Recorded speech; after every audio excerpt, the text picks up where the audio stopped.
You'll stand with me, education and pledge. Thank you. Please pray. Father, we just thank you, Lord, for your grace and mercy, just the honor and privilege it is to be here today, to conduct the school board business, Lord, just the honor it is to serve you, Lord, and to serve Lee County. Lord, we just thank you, Lord, for the kids that are here today, the presentations that are going to be here today, and just, Lord, we just ask that everything that we do, that you give us wisdom, and everything that we do, that you'll find honorable and pleasing. These things we ask in Christ's name. Amen. Pledge allegiance To the flag of the United States of America and to the republic for which it stands, one nation, under God, indivisible, with liberty and justice for all. Good cause. I ask that the agenda be amended to add Wanton Middle High School cheerleaders as D, followed by Duke Energy as B, and Bree advertising, everything else falling down. So moved. Second. A motion to amend and approve the agenda as requested. All those in favor, please say aye. Aye. Opposed, please say nay. At this time, we'll welcome any visitors that would like to speak on any non-agenda. We'd love to have you come up and address us. Seeing, oh, Breezy, no? Okay, just checking. Seeing none, so we will move on to the Monson High School cheerleaders. Come on down. We don't bite. I'm sure most of us have had breakfast because I heard we had coffee, so I think we're all good. Let me introduce these young ladies. We're working on a culture shift at Bronson Middle High School, and we're celebrating success this morning. This group, as well as the other cheerleaders, they're leading from the front, and they've got it on the back of their shirt, and they're actually moving forward with the culture that we're hoping to be a school-wide culture going forward. So Genevieve Squires down on the end. Hello. Hello. Teddy Lott, Rebecca Rogers, Hello. and Diamond Sheffield. Thank you, ladies. All right. So I'm going to start off by saying, like Mr. Master said, we are the rebuild of cheerleading. So this year has been a lot different just with the charter altogether. Before we even made the team, we got rules to us, and before anything, we had like a $50 payment just to try it, well not try out, but after you try out, made the team. So we had money to start with. The charter this year was very strict, so just attendance, being there at everything. So over summer, we had two days of practice every week. We did not like it at all. It was a lot of work. Even over the summer and like towards the end of the school year, we had a speaker, Alman Gunter. He came out and we did summer practices. So at the beginning, everyone was like, ew, summer practice. Like, it was really intense. Like, the way he came into our school and made us feel like we were a part of his group was very empowering. And at first we were like, we don't want to do this, but like every day more and more people came out and more students came out. The cheerleaders didn't have to go, but our coaches made us go. So honestly, a lot of the time we don't feel a part of things because they're like, oh, cheerleading's not a sport. But this year has really changed. We feel a part of a lot more things. So back to the summer practices and stuff. I feel like that really helped us as a cheer team because it kind of kept us together over the summer, kept us, doing what we're supposed to do. We actually had a workout plan, and I was gone most of the summer. I was on a lot of the travel club trips. I went to Washington, D.C., and those kind of things on vacation, and we were still required to, post the workout. So, I didn't feel like I was lost on the team. I still feel like I was kept up with everything, kept with the program. So I feel like that, strictness definitely helped us as our team with discipline. That's one of the main things that we had this year that was, rebuilt up, that are very strict, discipline, demerits, not only inside school, but outside of school. So we're definitely, big thing is we're held accountable for anything. And, as a cheer squad, we've done better, and it's helped us both in school, and I feel like that's definitely important so that we can, set an example for the entire school. That's definitely what we're trying to do this year is, as cheerleaders, lead from the front. So set an example for the entire school, for everyone else to follow that, what we're supposed to do. Adding on to what they said, Diamond and I have cheered before in the previous years at Bronson High School, and this is her first year, Katie's first year. And for me, the big thing about this year to this year from last year was, the charter, like Diamond said, everything was a lot stricter. But in the end, our reputation of the cheerleaders is getting better. We are working harder. Our stunts are out of this world. I mean, it's a hard work. Like she said, we had to do practices nonstop, and we were like post videos on Facebook of us working out with our sweaty faces. Like, no. But in the end, we all learn to come together and really learn how to work out. That determination is the key, even when we don't want to do it as much. And we all kind of help that. And also what we kind of instilled in this year is pass the pom-pom. And we sit in a circle, and that also has us team building, to pass it. We just say something that we were either proud of or would like to add on or change with our group. So each time we do that, we also learn from individually, what we can add on to us and what we can do to make us better. So really, Ms. Boshi and Ms. Durden and Ms. Dukes have really worked with us to teach us that, thank you, teach us that, a team is a team. We need to act as a team. In order to win these team competitions and do things that we need to do, we need to be all in one. And that is our motto, the one team, same dream. We all have the same dream of accomplishing our goals. And adding on to that, the pass pom-pom really helped us as a team because, we are high school girls, we do have drama, but the thing is, whenever we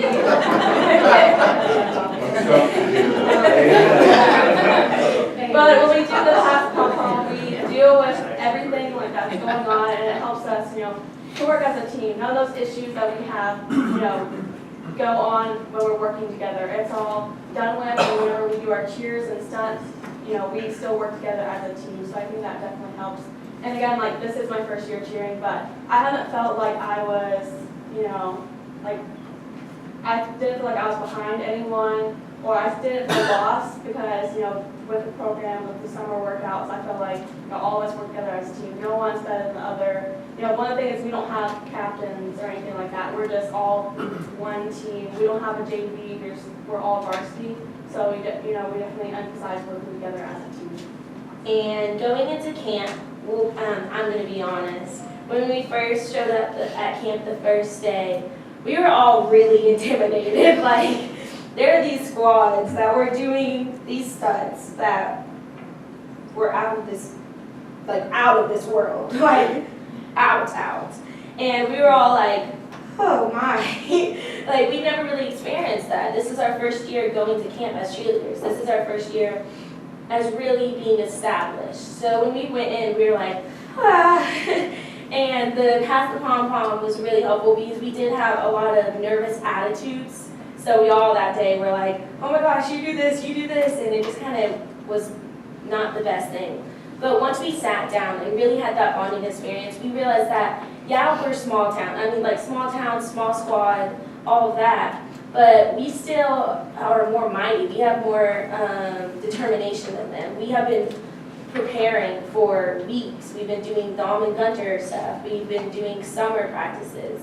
So that really helped us to get along. And then we eventually won our awards. And honestly,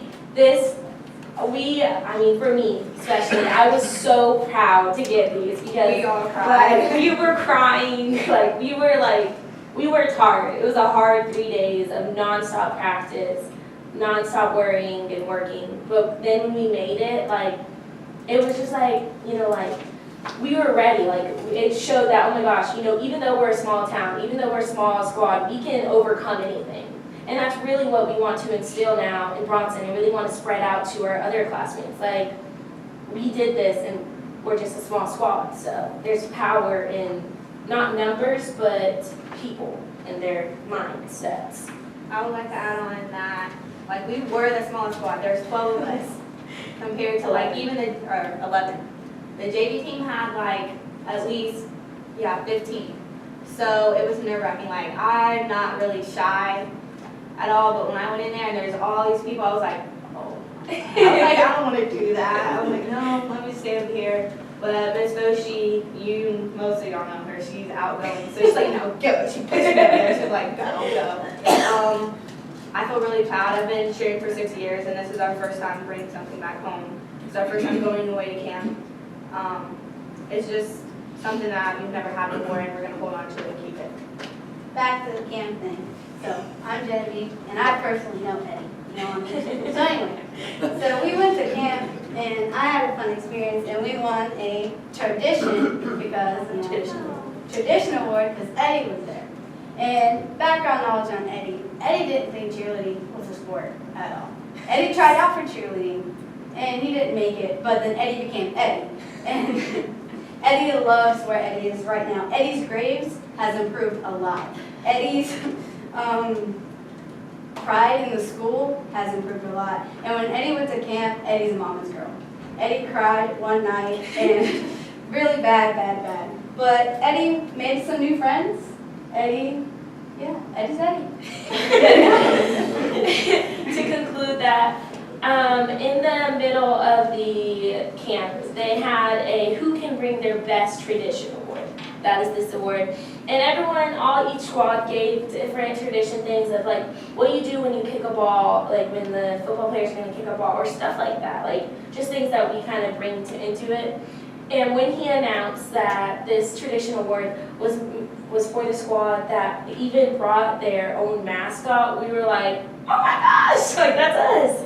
And even like having a mascot that has been so into our squad is a big thing for me because in all the years I've done it, we didn't even know the mascot. Like we weren't really one squad. So not only cheerleaders are bonded, but the mascot is bonded with us, and Eddie gets to come to the practices and learn what cheers, so Eddie knows what cheers maybe they can go along with it, and that just all like makes us look really good at the football games as well. And to add on to that, Eddie is kind of behind, and Eddie learned a lot being here. Eddie knows how to talk out for problems, or his problems. Eddie knows a lot, and Eddie's just very thankful to be Eddie. Going on to more of our successes, the shooting squad has been the committee to approve the music. So at our school, we have a big thing about music. It needs to be positive, it needs to be appropriate, and something that y'all can all listen to and understand. So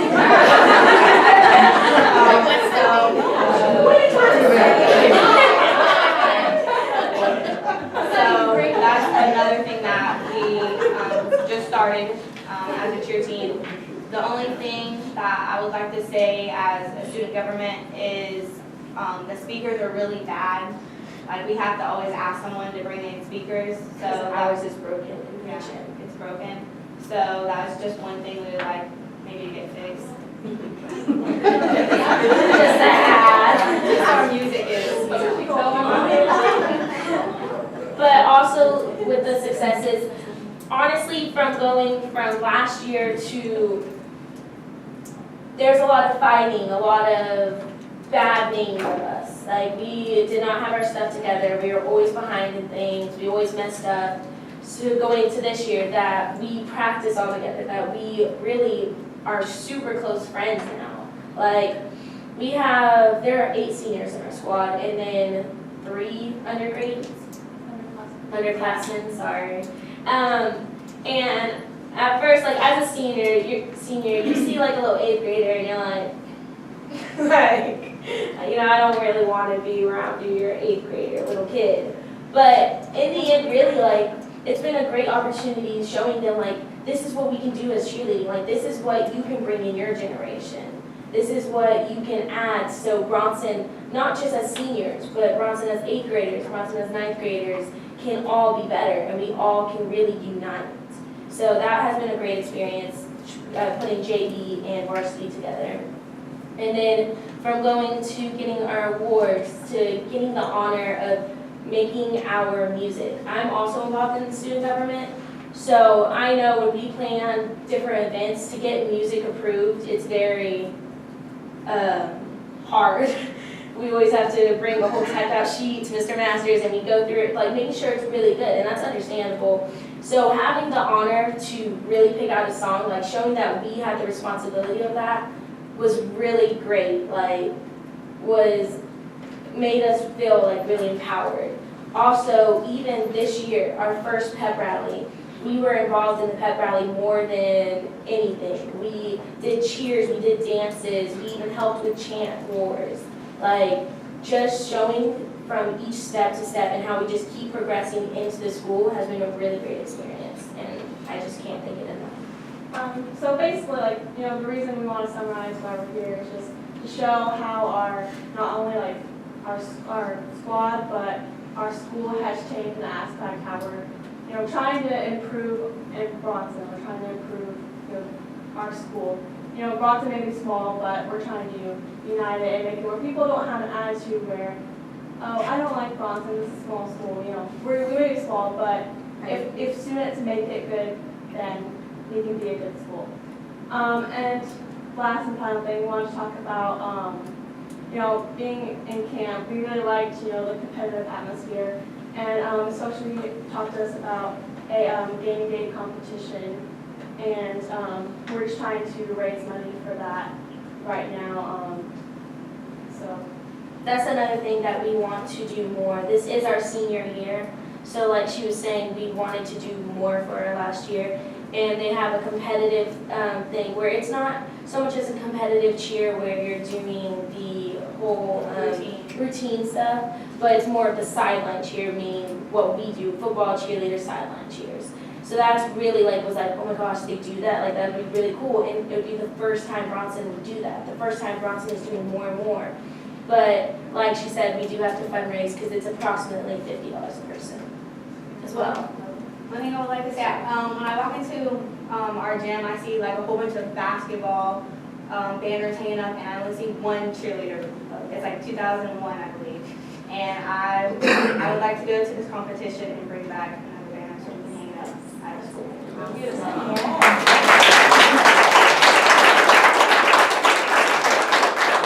understand that you have a time schedule, and you're probably about out of time. Let me just mention a couple of things. Peter Parker and Spider-Man, right? Peter Parker knows Spider-Man really well. He can get messages to Spider-Man. You've probably figured out that Eddie is our Bronson Eagle mascot. And there's a special relationship that Genevieve has with Eddie. And I noticed a couple of things about Eddie Friday night. His feet were getting really tired. So if you could pass the message along, maybe some leg weights during the week would help him. I also noticed that Eddie was about 18 inches shorter than he was last year. I don't know what happened to him. You can see the girls are very excited about the success they're having. Now think about all of our teams submitting songs to me to approve, to run out on, I hate to tell you, I'm not really down with Drake. If you even know who Drake is. But I trust them to the point I'm allowing them to pick the songs that are appropriate and good, and they've done well with it. I didn't know they were going to ask for things like speakers.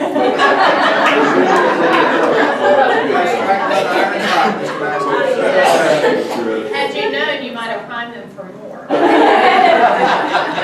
Girls, I do want to thank you, and thank you for being the leaders that you are in your school.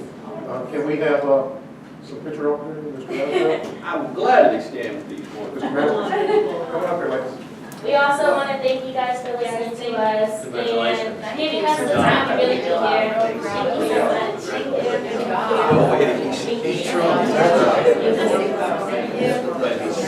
you. I was worried about it Friday night. It was hot.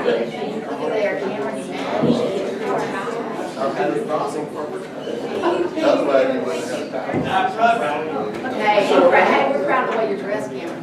Thank you, thank you. I like a long pants. Find out again, yeah. Put on big boy pants. Gentlemen, stand, and you can be seated. Come on in. We'll just stand behind you. Everybody wants to be an Eagle, even if they're not. You're right, Cameron. It's in you. That's it. Let me tell you something I'm proud about now. It's been years since we sent a cheerleading crew to camp, and it's expensive. These young ladies went out and raised their own money. Keyword, raised their money. That's They didn't walk around going, gimme, gimme, gimme. They raised their money. That's impressive to me. Other things that they are doing, as we all know, we've implemented the activity fee this year. And several of us have put it out there, hey, if you need to raise that money, call us. I've been contacted by 8 people. No boys. I want to say that again. No boys. The first ones to contact me were Girls. cheerleaders. Oh, cheerleaders. They were girls, but they were cheerleaders. That says a lot. And as a boy, that bothers me. Okay, because they have a great work ethic. They are getting ready to take that next step. They are leading from the front, like the church said. They are not expecting it to be given to them. Because as us, people that may not know Drake well, and that we may not understand the music, we know it ain't free in the real world. It's impressive. Okay? And I just want to throw that in there. Their work is impressive all day in college.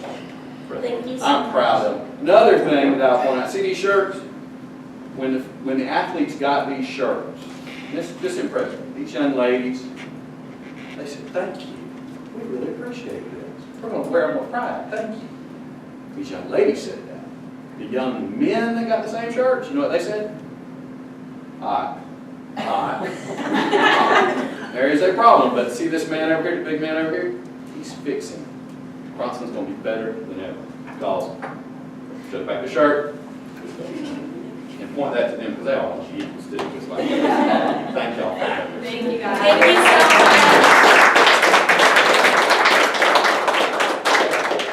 so Genevieve, was college. Eddie Yeah, college. hot Friday night? Eddie looked hot much. Eddie Friday was hot. Eddie learned to drink water.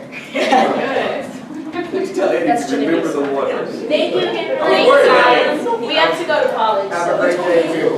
Thank you.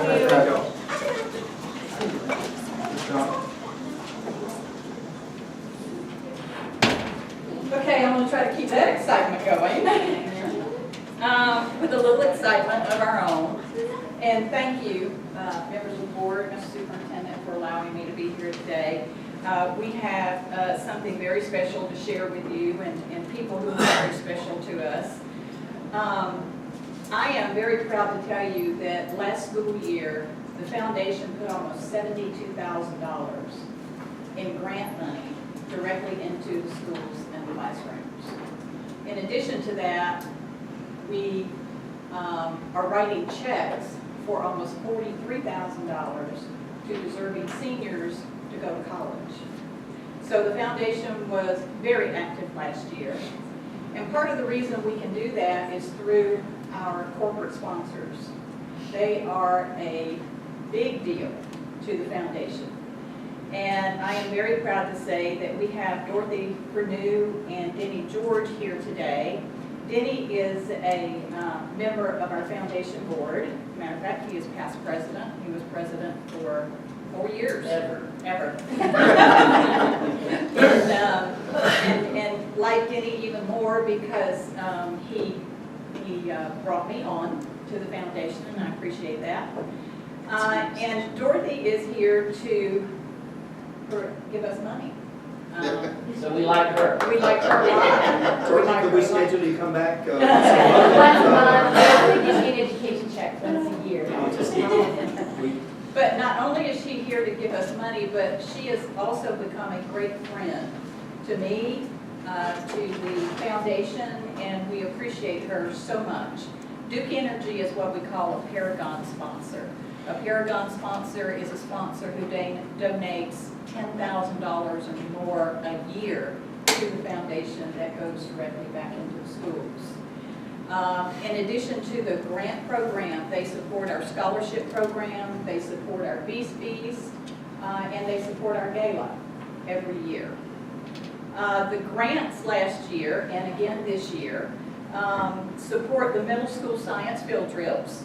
As a matter of fact, Dorothy and I went on the field trip with Bronson Middle students to Cedar Key. We had a great time, and it was a lot of fun. And to go back to what you said, Mr. Asbell, when we took the students down to the water, the girls right into the water, catching everything they could catch. We had to entice some of the boys to get into the water, but we made all but one. Never could get that one in the water. But we had a super time with your group, and thank you for allowing us to go on that trip. They also support our CTE programs. They help our welding students. They provide the funds for the testing for our welding students. They also, some of their funding goes into our grants for great ideas and our classroom grants for our STEM projects. And we appreciate so much what you do for us. And Dorothy, if you'd like to come up and say a few words, and then another photo op. And if I could ask Mr. Coward to help us with the photo op. He is a member of our board. Our president, Justin Hardy, couldn't be here today. He sends his apologies, but he had shoulder surgery and had therapy this morning. So, Dorothy. Thank you, Donna. It's been really fun and enjoyable to get to know Levy County more this past year, because this is new to me in this area. And I have taken advantage of the opportunity to come to the Beast Feast and participate in your gala. When Donna called and said, would you like to participate in the school field trip? I'm like, where are we going? She said, we're going to this. I'm like, I always wanted to go there. I'm a big outdoorsy girl, so I was more than happy to put on my my outdoor clothes and get wet and dirty with the kids and go see all the really cool things that they have out there and the different projects. And truly, you saw a lot of light bulbs go off. You know, some of these kids, in talking with them, even though that is part of their county, they had never had the opportunity to go to the coast. They had never seen anything quite like that before. Some had never been on boats before. Yes, they have never been on a boat. I had the opportunity to be on one of the boats that did some dredging of the seabeds and collected just little samples of stuff, and we put them all on the deck of the boat. And the kids were like, what are we going to do with all that? Like, you're going to stick your hands in there and you start grabbing and trying to, you know, find these little animals and whatnot. You know, once they finally got into it, they really, they saw how they can make the things that they're learning in the classroom turn into a potential career path in the future. And that's really what these grants are all about. Duke Energy provided $1.7 million in education and workforce grants in the state of Florida this past year. And in the region that I cover, Levy County included, and I cover 6 counties, of that $210,000 was dedicated to this region.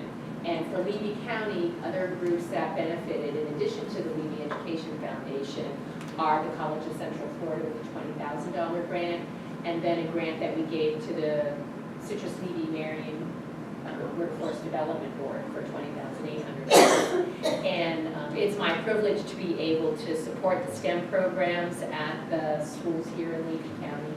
It is an integral mission to Duke Energy to support STEM education as well as workforce development. It will make our students into great future leaders and have an impact on our communities for well into the future. And it's our privilege to partner with you this year and in many future years. George, I know I speak for our board. We're thankful, always we're thankful for the check. We appreciate that.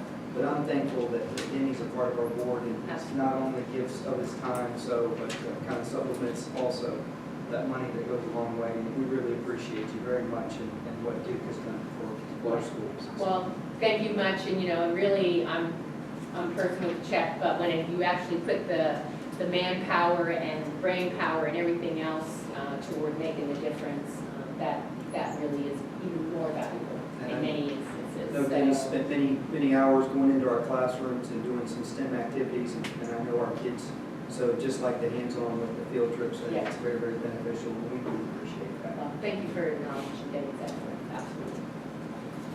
Okay. Somebody want to come and see the big fake check? Tommy, you should get the check, so.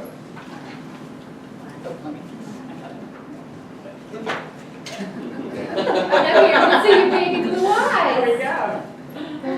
Put your hand on that, Betty. You gotta put your hand on the chest. Hand on the check.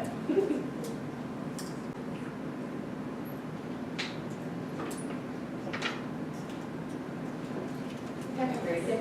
Thank you so much. Okay, it's my pleasure. Thank you, Very Debbie. good. Okay, good. Thank y'all.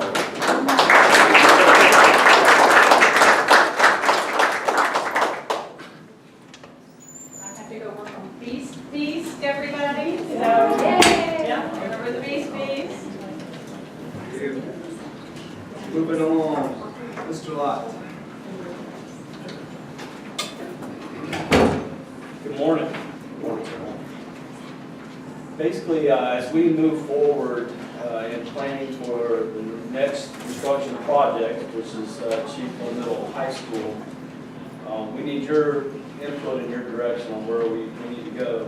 We have before you a presentation, basically a handout there with 3 different types of construction models that we could go with.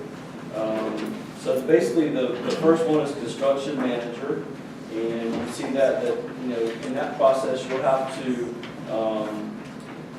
go with a selection of an architect and a construction management firm. There will be basically both of them have to be approved by the board. Then you will select a firm based on your request for proposal specifications. That means that there will be a dual point of responsibility, the architect and the construction firm. And the award contract is based on a best value basis and not necessarily the lowest bid. There's maximum owner involvement, there's greater accountability, that all this is based on statute, which you'll see there. This, by the way, is the model that the board used in the Williston Middle High School project. It was the first time, in my understanding, that the board had gone in that direction. Prior times had been a different type of model, one of which is more common, is design build that we've used before. Design build, basically, you select a construction firm. I probably should put a construction firm in there, and that will be based on your RFP as well. Then with that, you'll select. The architect comes along with the construction firm. So they're tied together, it's a partnership, but you only deal with the construction firm. They're in charge of the process. There's a single point of responsibility for that instead of 2. Kind of eliminates the finger pointing, which sometimes occurs. You know, the architect blames the builder blames the architect. It kind of eliminates some of that. The award contract is based on best value, again, not lowest bid, but you're looking for the best bid. In this case, you can't customize as much. Well, let me back up. The collaboration between the construction firm and architect, hopefully, they've got their ducks in a row before this process even gets rolling. So hopefully, what that would mean is, you know, basically, it would get through quicker. At least that's the hope. Limited owner involvement, basically, you know, with this process, you can't customize quite as much because the RFP has already dictated a lot of the parameters that the original bid is placed on. So it's very imperative, I think, in this process to make sure that the RFP has those important specs that you're looking for from the very beginning. And again, all this is based on state statute. The last one is a hard bid. Basically, it's the same as design build for the most part. There is one major difference, and that's the contracts are going to be awarded to the lowest bid, not necessarily the best bid. The owner does have less control, but it could be cheaper in the long run. from the standpoint of everything has to be the lowest. And that is also based on state statute. So those are the three models. And so is there any discussion or questions on those models before we ask for your blessings? Do you have A concern that I would have with the construction manager would be the communication that they offer between the owner, us, and themselves. So I think something to look forward if we go with this particular design would be the choice of the construction manager and how much communication. If you remember, we had some issues initially with the Williston Middle High project, communication, but then, and I don't call any names because it seemed like I'm plugging for them, which I'm not. We have to make that choice. But it appears that the group that came in after we had those initial problems communicated very well with us. They were at many board meetings. So that type of information relationship is what I would be looking for again if we went with this construction manager design. A group that will come in, visit or attend a lot of our board meetings, communicate with the superintendent and staff, and so forth and so on. So that would be a concern, again, go over that number one, but Let me just put, this is how I see things in a nutshell here, and I'll tell you what our recommendation is. The construction manager gives you the most choice. Essentially, you choose your plan that you want, and then the firms come in to build your plan.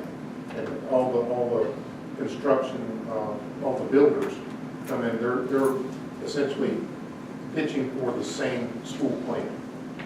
On the design build, the architect comes with the building. So they're coming in, and each of the builders are going to have their own school plan. So they come in and you pick the builder and the school at that one time. And most of the time, they're going to have a different one. So what's important here is that while we need guidance, is that we need to kind of know which way to go, because that's how we're going to structure the RFP when we get there. Because which way to go depends on the RFP. Now, a hard bid gives you the least amount of choice, but it's also the best value. Here's our recommendation. Now, design build is what we've done every building in a school in Levy County up until Williston High School. And we have not had we've only had one bad experience with that. That was Cedar Key, and we fixed that problem too. But hard bid, for us to be able to execute this, we need a bigger department to be able to do the checks and balances. Okay? Design build, based upon the firms that are out there and what goes on. Our recommendation is going to be for design build. That's from our team. And why did your team not select the construction manager to make sure they're on that? Bottom line is, we think there's when we're sitting there talking about, just like Mr. was talking about, communication and accountability, we believe it's better to deal with the builder directly and hold one person accountable than to try to hold multiple people accountable. Right. Just going through that other one, because that's the first one I've ever been a part of, because there's conflict there at times when your architect's the lead in the situation and the contractors are trying to follow it, but there's also checks and balances there too. Right. And that's my only question is, if we bring a construction company in that has an in-house architect, can he really stand up and say, no, we can't do it? To make sure that we end up with the best product. That'd be my only question. But I think that's really basically the difference between the two. Yes, I mean, there's a checks and balances. The architect is still liable because they're putting their name on it. They're the ones that value that. And then we have our own inspectors doing the inspections as well. Like city inspector. Yeah, well, we have to have everything inspected, yes. Right.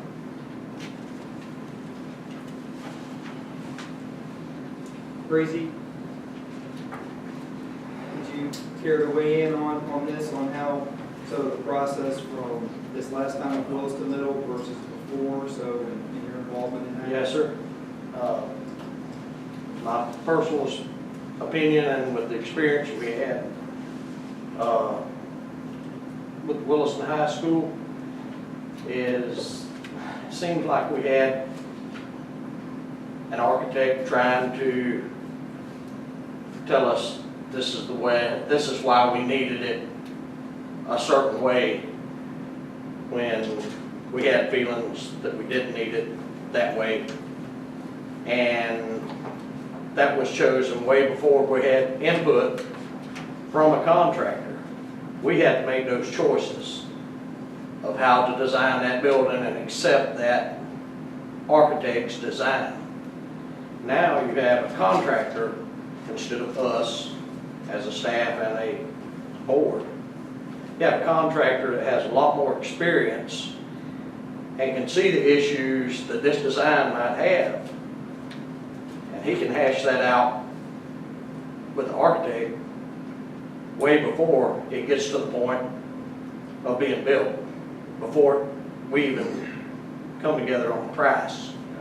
I think we, as our staff and board, not saying we have, great shortcomings, but big construction is not any of our strong points. And I think having a contractor involved in the design process will benefit the school board a lot. I think my personal opinion is design build. Feel like that your personal opinion. I think it gives us people with more experience, because once we pick that architect and that design, the contractor, any changes we make at that point are costing us money. Where we get that input up front in a design build concept. That's what I see. Can I say, from my experience, we want the school to look good, but sometimes just because it looks good doesn't mean it performs well. And we saw that, things that, that look great, but they don't necessarily fit our needs. I think that the design build, where it's based more on the contractor and it's more of a practical look at things, more so than just looking good. This doesn't change the input locally from the design of the school. In other words, the input that Williston had from the community within the school, the way it was built, that changes nothing. No, there's still going to be local input, and we'll make decisions based upon, The design we're talking. Right, right. It's just when they come to a presentation, that's, a lot of the stuff's going to be spelled out in the RFQ. That's why we need to know kind of which way to go. So because, and we can specify some of those things out in the RFQ and in the proposal, what we're going to have to bring to the table for you to make a decision on what type of school and what it looks like, different parameters that we outline. So that's why we need to know here, so we know which way to go. Are we looking at architects? Or are we looking at builders? So that kind of helps us. But one of the things that you do, let me give Williston, for example, and I didn't understand, because I'm like Breezy, I'm not a big construction guy. I can do some work, but I'm not a commercial construction. In that school there is a multiple systems of redundancy for energy efficiency. And it causes our people nuts. It just how lights turn off and things go. And that's because you're designing it from the beginning. And we'd rather design it from the builder's point of view, and I don't want to say simplicity, I want to say, shall I say, more common sense. Right. The construction people and the architect are independent of each other, correct? No, sir. Not necessarily. In a sense, we select both. We select the construction company and the architect. In the design build, the architect is with the construction company. So they pick the architect? The architect is the one that has the school, that has designed the school according to, that comes with the building. And so if we choose a construction company, then they will choose the architect. Correct. design and build, but not in the construction. design build. But not Well, construction manager. that's a design deal, architect, part of the design deal contract. Okay. So when it comes to the process, if we go with this design build, and I'm just. Yeah, that's Bronson High School. I'm like, Mr. Etheridge, the only experience I have is with the middle school. So when they come in here to present their proposal, their architect will already have come up with a sketch, an idea. They already have a plan. They already have a plan. So when we actually meet the contractor, we don't, for example, we don't have to go through like we did last time, we meet with Paul Stressing. We get a layout, then we come to the contractor. The contractor's gonna walk in, this guy's calling, this is just examples, calling for, he's gonna build a two-story, one's going two-story Chiefin Middle High School, this one's gonna build one that's one story just everywhere, one's out of brick, one's out of wood. So when they come to show us their proposals, that's part of our decision. We go, okay, we like that design, can you build that, will that be efficient? At that point, right, all in one. So one vote gets the whole thing instead of multiple votes. Correct. That's what I was getting at a while ago, though. So where does community input and the teacher input and the staff input get put into the school the way that 6 months that they did with Williston designing all that stuff out? It'll come in our, request for proposal, he says RFQ, which is request for quote, but it's the same thing essentially. So we'll be sure to have those specifications that we want to see in that school. All the colors, the design, all that thing that we want to look for. Put those in up front. These are important to us. Those local processes are still in. That's what they do. That'll be a part of the decision making. That whole concept, everything was with Bronson as well. And when that happened, it's just. And all of these things will be decided before we call for a construction. All of this local input, what they want, how they want things to look. Because then we That'll be part of the also process. the RFP, how many construction companies will design or will work up their numbers based on what we give them, based on the input from the community. Yeah, it's just like building a house. Okay, we're gonna put carpet in there, we're gonna pick out the colors of the carpet, and there's different things that we get to pick out. And that's essentially what we did at Williston.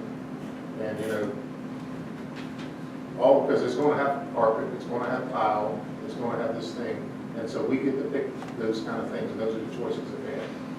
And I think there's already a meeting scheduled, a community meeting scheduled too, that Matt's having with Chiefland community, so that I think to get some input and some ideas and things that the community is really interested in, for that school. So is that on the agenda? Am I just talking out? Yes, ma'am, like one that we had previously back in the last school year, so that's September 7th at 1 o'clock. Right, okay.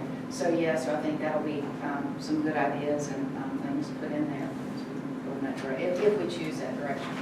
On the design build, no other issues, we'll be able to do the direct purchase just like we did to be able to save tax dollars and make our money go further. I have one other comment.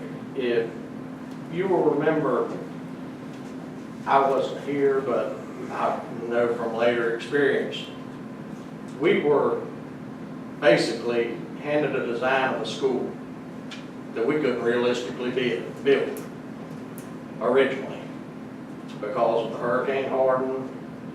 I believe we'd had a contractor involved. Before that, we would have known. When we went back with our second choice as contractor, we had to pull back a lot of stuff out of that design.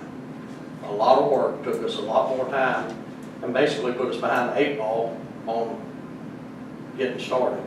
I think if you got somebody with the knowledge to say there's no way you can build this building, you got somebody over here saying you can, but the man that's got to actually give you the price couldn't do it. So I think you can eliminate that early on in the game, in my opinion, because they have the knowledge to know.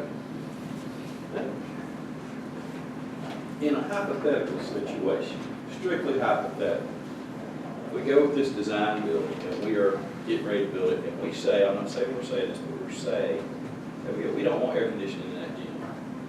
Would that, the design build, eliminate the need later to go, well, this don't work without air conditioning? in that hypothetical situation? Would that avoid that problem we had earlier? For example, that's just one example. Make sense? My question. Would that eliminate that problem we had previously? Well, the problem that we had previously was that there's it was designed for the air conditioning, and in an attempt to save money, it was cut out. So that was what that was. But everything's going to be spelled out in the request for proposal. Well, what I'm saying is, in my opinion, I think it would. Say, you said we want to save money and eliminate the air conditioning. The contractor's going to talk with the architect ahead of time, and the architect goes, yeah, we got to change this instead of it being retrofit. Make sense? Yeah. Would that eliminate that problem? I think it will help. Think it help? Whether it eliminates Point at one because person here. I'm trying to say it's you've got somebody that has experience and, you know, we were told from the architect, this is what we're gonna change, it's gonna work. We didn't have any builder input at that point, real life experience, if it would work or not. And I think that's what having the contractor involved in the design phase will help. And that's just from the experience that I've had with this last project. Yeah. Well, I have two very good friends who work for this big construction company. One's an engineer and one's an actual builder. And he said, and it's been proven over and over again, the engineer, architect guys come up with some great ideas. But the guys that actually have to do it, have to deal with it, okay, you know, can't do that. Looks good on that paper, but in actuality, it can't be done. So I like this design build idea. And if you've ever built a home, it's the same way. You take these set of plans, contractor starts looking it over and he says, you really don't want to do that. And that's what we get with design build, in my opinion. And I can tell you one thing that we're going to negotiate when we do this. We're not going to negotiate on percentages, we're going to negotiate on fees. So in other words, you don't get paid more for building a more expensive thing. You get paid what you get paid. And it's not to your benefit to build something that you really don't need and add in things that you really don't need. The cost is the cost, and you put the money, what money's left over, you put it in the school. And money goes into school, it doesn't go somewhere else. I move we accept recommendations of design build. Haven't seen the line aisle on 30. Any further discussion? Seeing none, all those in favor of accepting the design build, please say aye. Aye. Any opposed, please say nay. Motion carries. Thank you, Breezy. Thank you, Mr. Lott. Thank you, Superintendent. Ms. Nolan. Morning. Have a great day, Mr. Masters. Thank you. Thank you.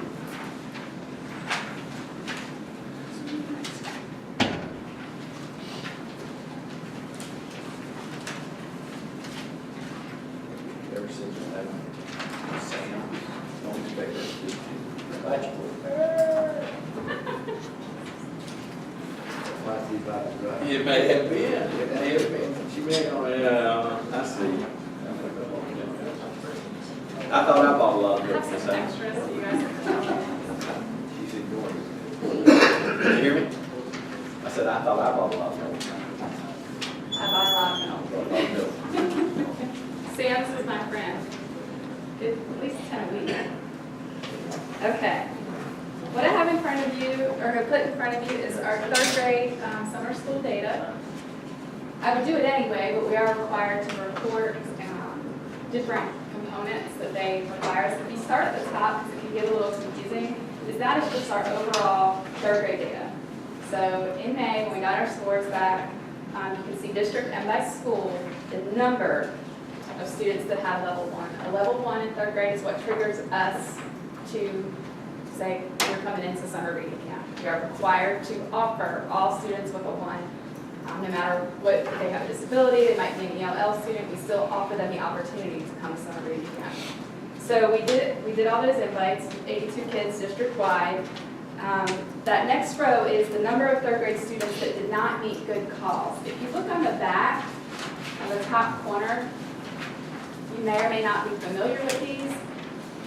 Good calls is a term that is kind of it really is, it only applies to third grade. It is a state term. We do not use that in our pupil progression plan. There are some districts that do, so it gets muddy sometimes. But we use Good Cause, the state definition for third grade. And the reasons, the different things are LEP, ELL students, and there's a definition there that's a little bit more specific. It has to be so many years here in the United States. Alternate assessment, those are students that are, they're on a much different plan. They're usually in a separate type setting. If this is something we know well ahead of time, they take an alternate assessment. Then there's the other alternate assessment, which is this year. In past years, you've heard of SAT-10. We no longer use SAT-10. This year, we have used a fourth window for iReady, a third and fourth window. I'll explain that in a minute. There's always a portfolio option that has been around for years. It's very, very difficult to pass through portfolio option. There's students on an IEP. It does not mean, though, if you have an IEP or the next one, 2 years of retention. So we're talking about third graders here. So they're saying to us, if you have a third grader who's been retained twice, but does not have an IEP, they may be eligible for Good Cause. The reason I say eligible is because there's all kinds of documentation and criteria that schools need to have on that child. We have to have on record for us to be able to sign off as that they have Good Cause. And typically every summer we have one or two. A lot of times it's because it's a kid who's moved around Florida a lot or out of state. We're trying to run down documentation and we don't have it to move them on. But our goal, I'll get to K2 in a minute, but let's just go over this data. Yes. Just real quick. So Chiefland Elementary's got 44%, the highest one on retention for the previous year. And what happens, what continues to happen to the student that is just promoted and pushed on? I mean, do they have success? Do we follow up on that? What's happening? It depends. We do follow up, we monitor them. Our Good Cause students that end up going to fourth grade, a lot of times it is because they have an IEP, they're receiving services, above and beyond through their IEP. A lot of times we have, they're monitored through that plan and through the decisions the school makes as far as how those students are served, moving on into fourth grade all the way up through high school. Dr. Hall, what is your opinion on that? Because I see a difference with the 44% and 17% on that with those students. My opinion, and thank you for asking, is that, as Michael had indicated, it's a school-based decision-making. From the district office, from my office, we give guidance in terms of supports and services that need to be in place. We do review the data. We look at the setting. We look at a lot of different elements to determine what's the best fit for this child. So it's individualized, because there's no plan that's going to be better served by another student. It's individualized, looking at supports and services. And we do a real good job of that at the district level. And the schools work alongside us as well. And sometimes that means add additional resources, maybe a different curriculum, maybe supplemental that the board has agreed upon and have approved in previous years for us. So they're on the radar. Our students are on the radar. And when our students are identified as a student with disability, there's already a gap between grade level material. And so we have to be creative in ways to reach them. I agree with that 100%. I'm just concerned about tracking them and that we are doing everything that we can with that. Yes, you are. Okay, great. I Thank know. you. What's LEP stand for? I'm sorry, which one? LEP. Your English language learners, Limited English. limited English proficient. So that's our. And I might, in a minute, I might answer your question Okay. a little better. Okay.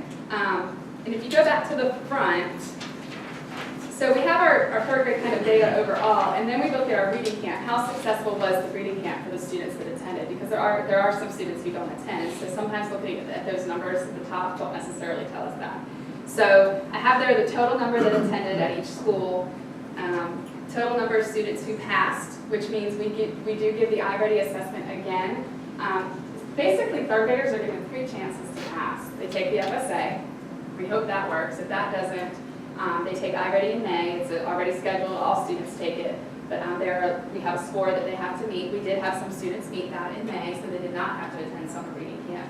And then those that attend summer reading camp are given a third opportunity at the end of the 6 weeks of camp. They take an assessment again.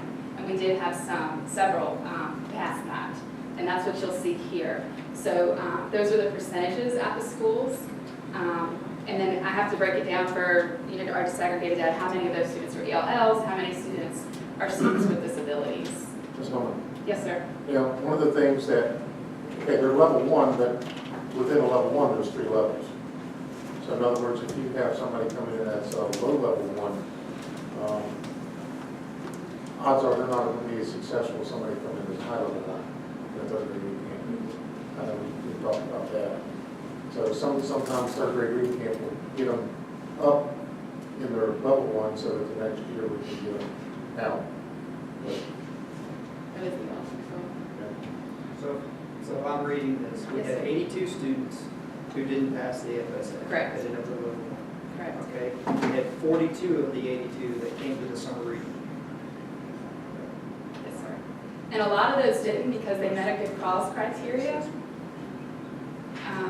such as it might be an LEP student who has only been here since December, and so we were able to give them good cause. It could be a student who, if a student has been retained, for instance, if we retain a student this year in third grade, they will not be retained again in third grade. The state will not let us. You cannot do third grade a third time. Do it twice, but you can't do it a third time. Does that make sense? So some of those students, we offer the camp to them. We encourage, I tell principals, if they come, we will provide the teacher, but a lot of times the parent chooses not to. Figured out most of them, good cause, summer reading camp, FSA is the acronyms, FSA. it's the Florida State Assessment. Florida State Assessment. Okay, thank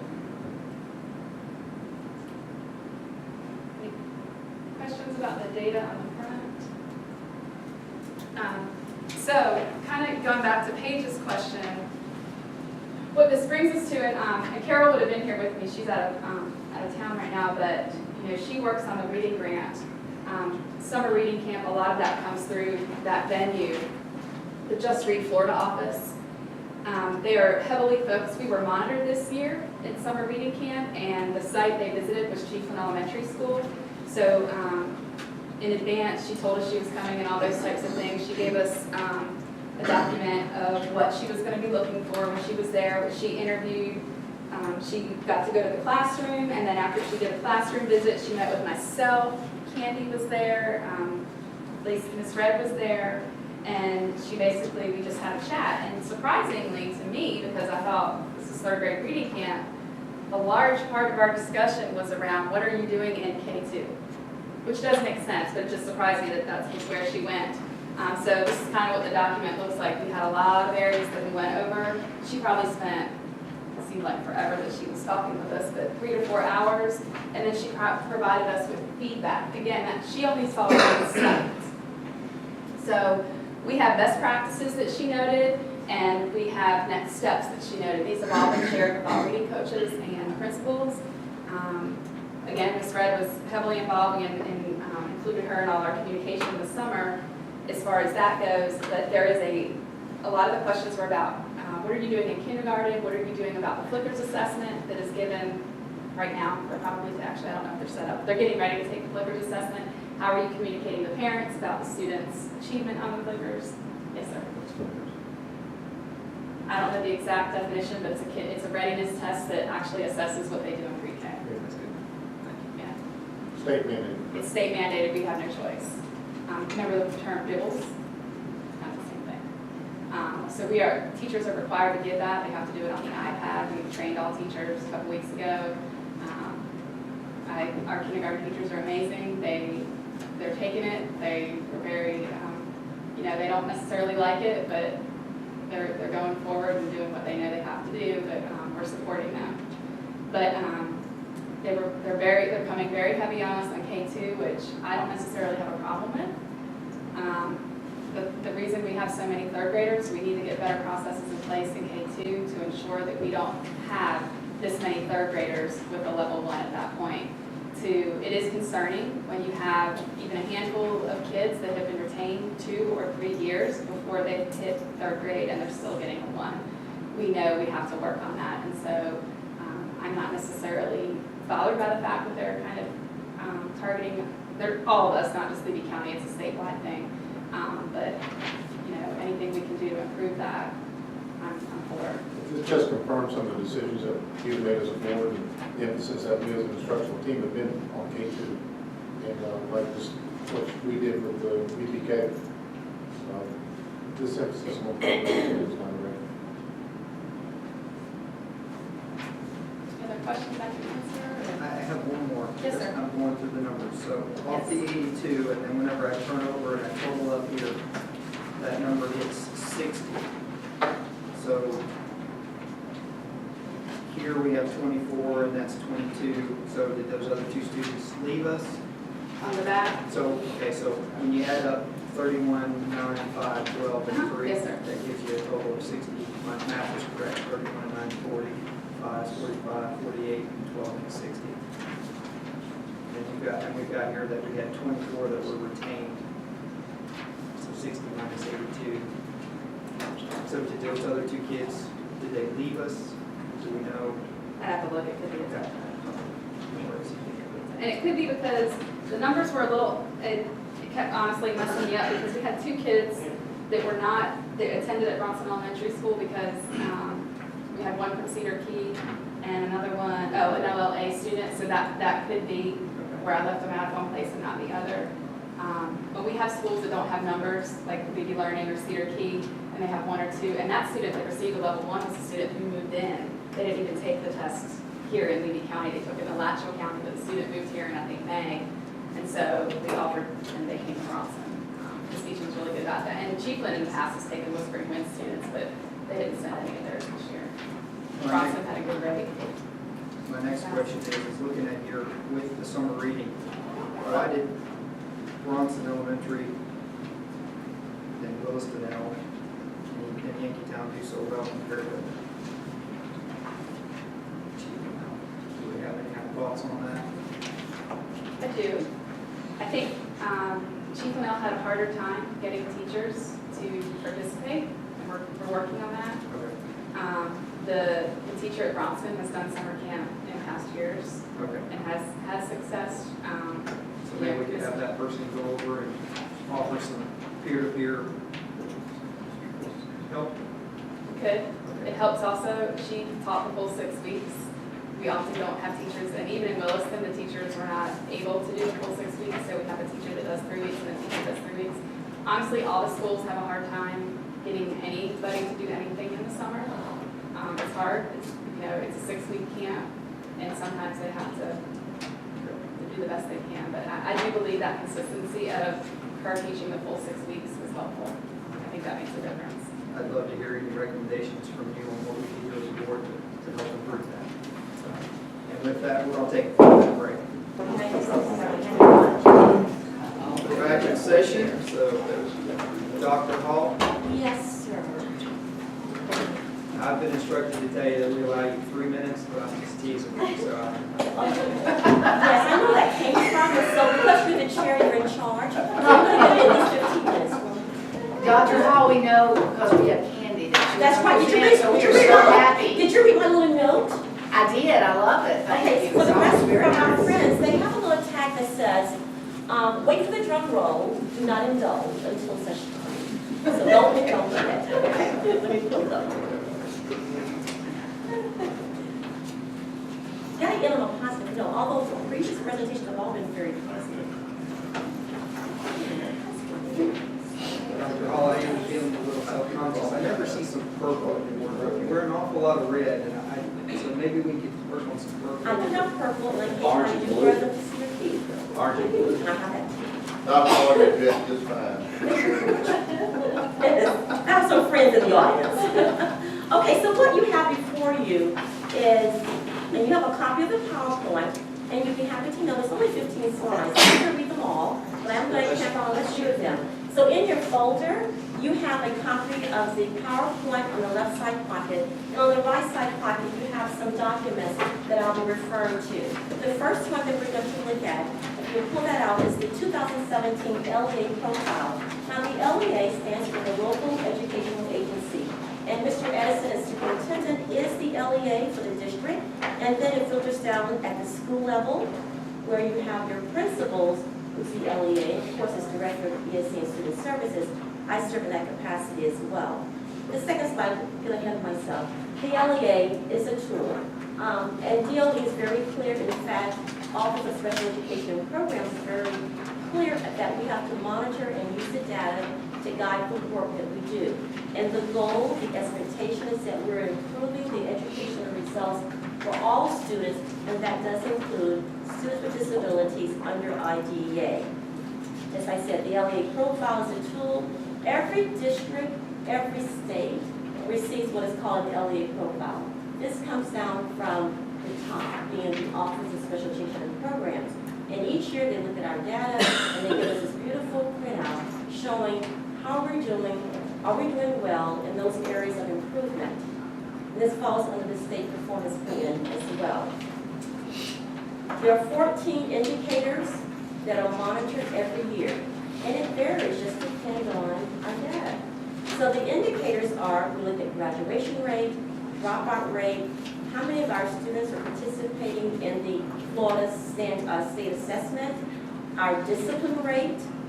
They monitor discipline more than 10 days is when they start capturing and monitoring how many times, how often we're suspending our students. It's all about students with disabilities. Our indicator 5 is LRE, which is our least restrictive environment. What's the percentage of our students who are in inclusive settings? And that's where they're spending 80% or more of their time with their non-disabled peers. That's LRE. Then you have LRE for our students 3 to 5, our babies. Indicator 7 is about early childhood outcomes. Mr. Edison spoke to while we're focusing on pre-K and K1 and 2. Is that early, being very proactive. Indicator 8 is our parental involvement.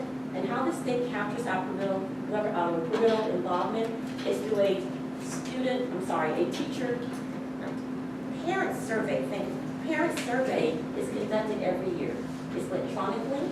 I've requested over the years that we also have paper-based surveys as well, so that we are reaching out to all parents. Some parents do not have access to computers. Then you have indicator 9, and this is monitored. Disproportionate representation in special education. And that is, are we over-identifying students in specific programs, whether it be SOD or emotional behavioral disabilities, of other health impairments. We have 13 programs in the ESC world. So they're monitoring to make sure that we're not over-identifying students in a particular program. Indicator 10 speaks to 9 and 10. 11 is our 60-day timeline. Once a parent signs consent for evaluation, we have 60 days to complete that assessment, so that we don't have parents and students thinking that, I say students because at age 18, they can certainly request an evaluation that is not drug out. So a lot of times parents would say, you're dragging your feet, you're not progressing, and we want this done quickly. So the state says you have 60 days to complete that evaluation. And that indicator 11 has to be 100%, or you're identified as not being compliant. Indicator 12 is our babies to Part B. Those are our students that are 6 and older. And indicator 13 is our secondary transition components. And these are agencies that come to the table that are going to provide services to our students once they leave high school. We're required by law to start that process at 16 years of age. And as I said earlier, we individualize services to students. So sometimes we start as early as 14 years of age to link families and students with agencies. And last but not least is indicator 14, which are post-school outcomes. Dr. Hall, on indicator 13, is that like Clark? Yes, Okay. and that will be like vocational rehabilitation. Okay. Could be, we have also in Gainesville, Center for Independent Living. There's an array, which you also have a copy that you asked, of a very colorful, and it needs to be updated for this year because personnel does change with our agencies. It's a very colorful 2-page document that's titled Levy County Interagency Council. We meet with many of these agencies listed. They're invited twice a year here in Bronson. We invite school personnel, our teachers, our school counselors come as well, and parents are invited too. So they can put names with faces and know what agency they can reach out to in the event they need assistance. So that was a good question. That is exactly what happens, because our role and our responsibility is to prepare our young people for life after graduation, and the law indicates that we're required to do so.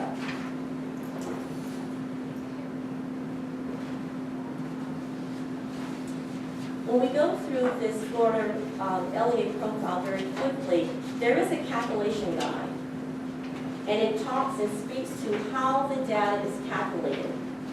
Is it data that we report? Is it data that's submitted through Survey 2, Survey 5?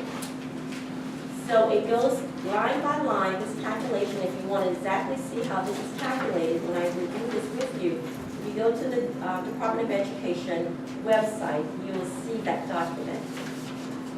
So let's take a peek at the Levy County LEA profile. There are a couple of things I want to point out to you. Let me put this up.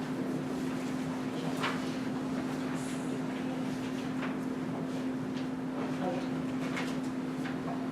So, Levy County, it gives the enrollment group. Our total enrollment is listed at the top.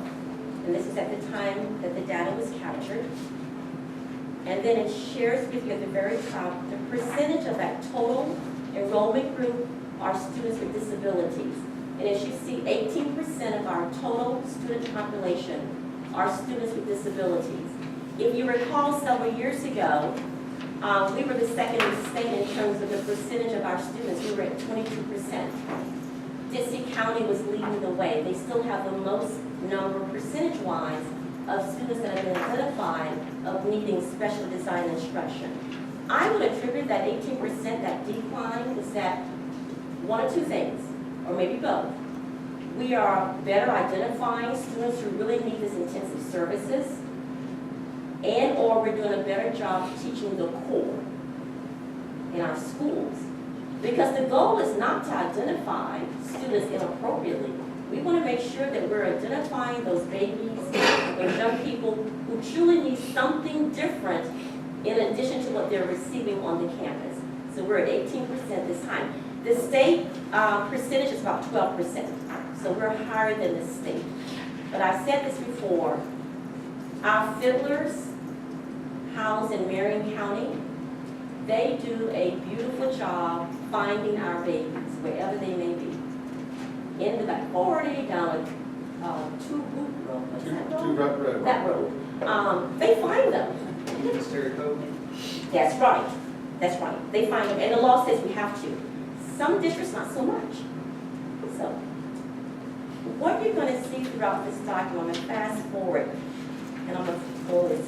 Okay, here we go. I wish I had a pointer. I do need one, but I'm just going to point this out here throughout the document where it has districts and enrollment group. The state is comparing us to like-sized districts. So they're not comparing us to Collier County, Dade County, etc. They're comparing Levy County to like-sized districts. So when you go through this document, you're going to see Levy County's data, you're going to see the enrollment group data, and then you're going to see the state. Is there a reason why they lump us with the lab schools? I don't. Just because of their small population of students, they're looking at student enrollment.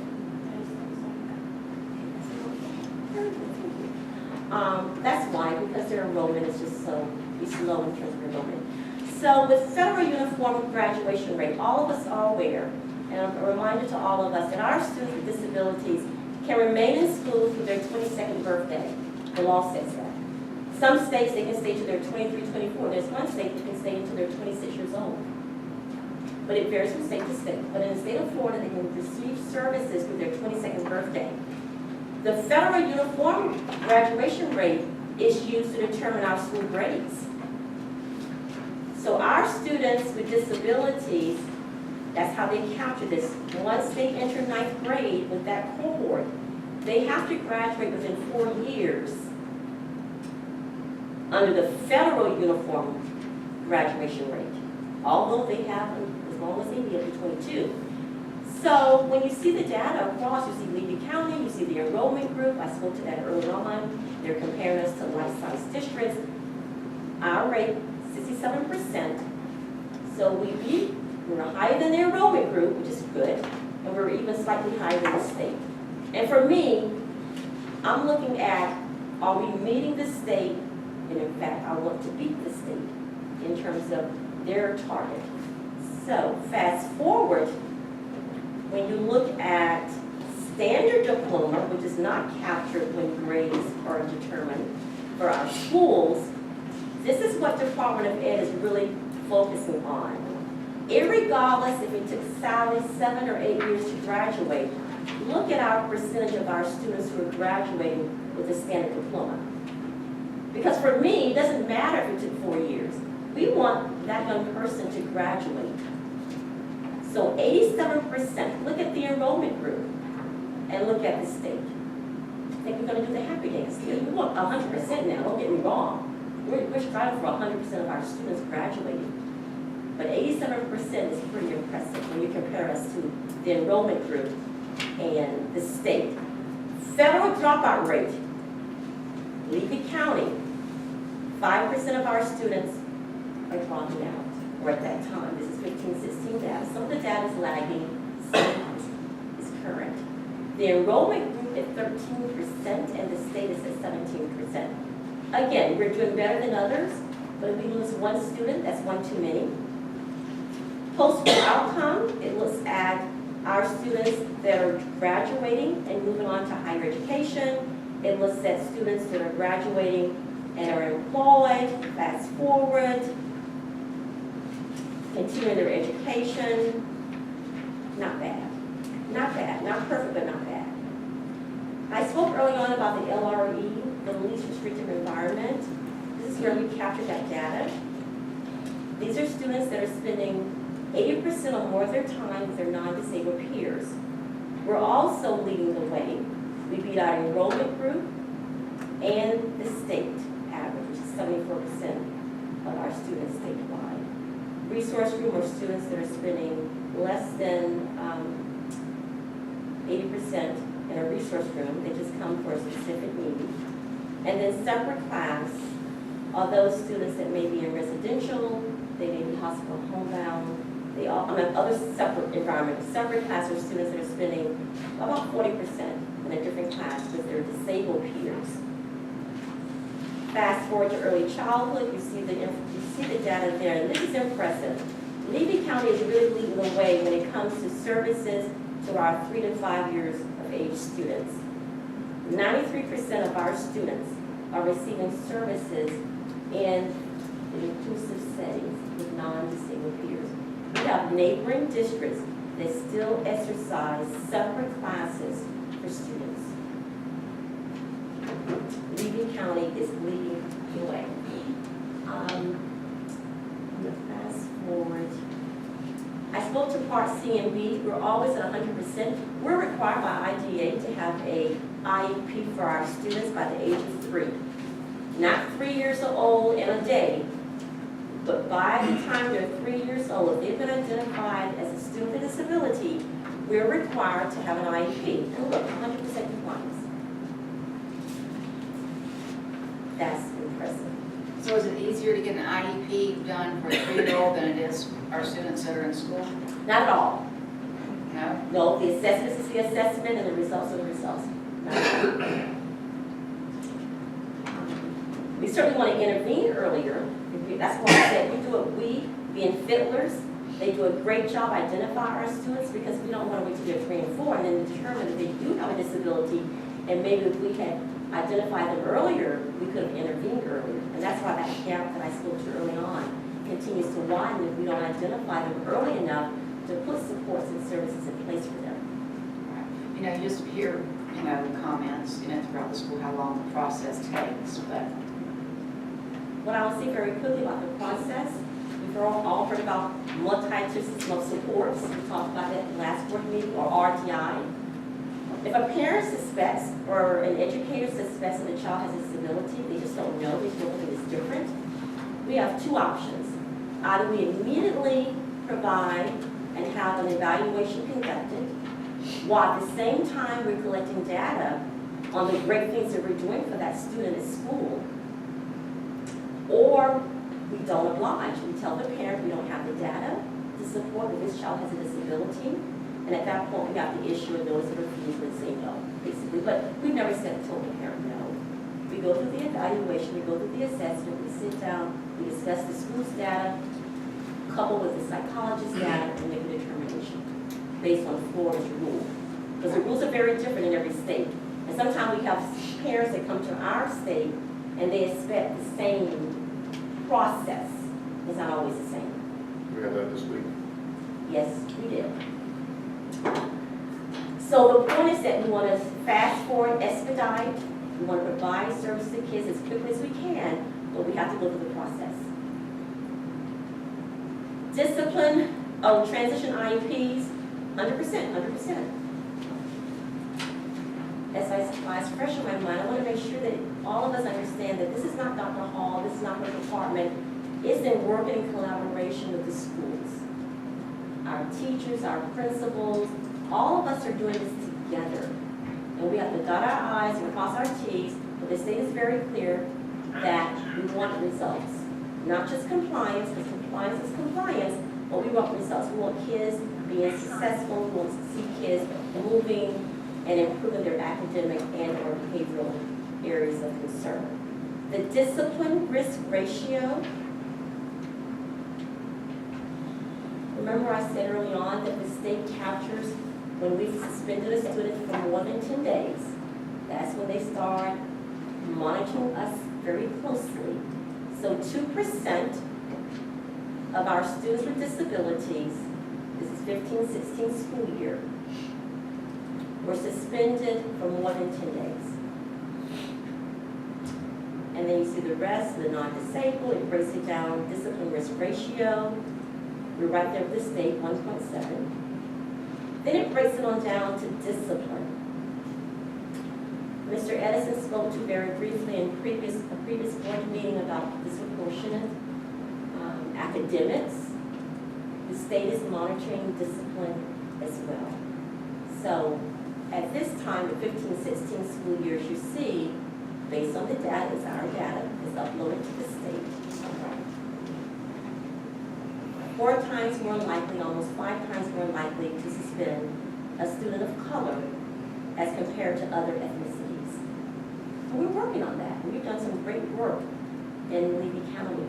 In fact, we're the only district in the state who's been very proactive in this arena.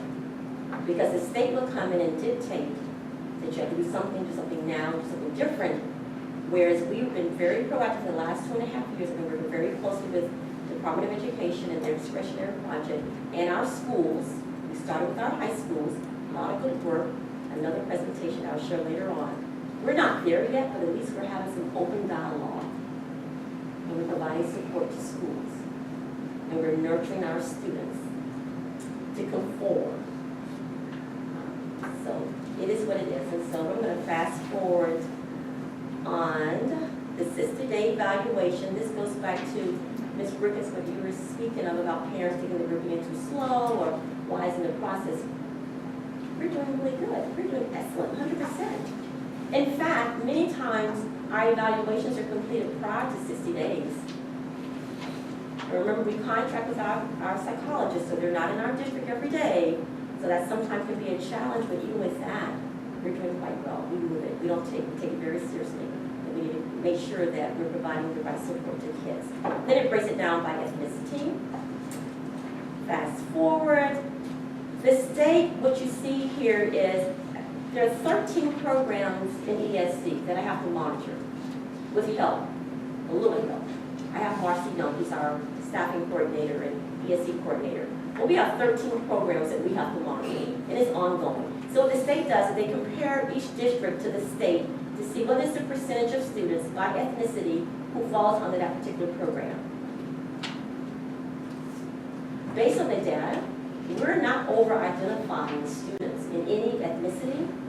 We are not over-identifying students in any particular program. Now, we'll tell you, we've had neighboring districts that have been called that they're over-identifying students under the intellectual disability, which is referred to as IND, intellectual disabilities, and an over-identification of students under the other health impaired. That seems to be a catch-all program for lots of districts and sometimes families. So instead of their child being labeled, say, intellectual disability or emotional behavioral disorder, the team would decide, well, I think it might be a better fit under other health impairs, like one of those catch-all. We've never been cited, and our data does not reflect that we're ever over-identifying students, which is a good thing. Fast forward, parental involvement, I spoke to this in terms of how many of our parents participate in the survey. They broke it down by preschool, 60%. But then you look at grades K through 12, and I really thought it was going to be the flip, because usually parents are more involved with their children at an earlier age. But based on the data, in 15-16 school year, only 60% of our parents who have kids in preschool participate in the survey, and then grades 8 through 12, 79% of our parents did. Okay. And then those last few pages, it shows what the state target is and what's Levy's County data. And so when I receive this document every year, the first thing I do is I go to the last couple of pages and I count all the yeses, look at all the no's, and that kind of drives what we do moving forward. And if you go through this, Levy County, there's some areas that we need to work on, of course, like graduation rate, and I'm going to talk a little bit about that and what the state is requiring of us.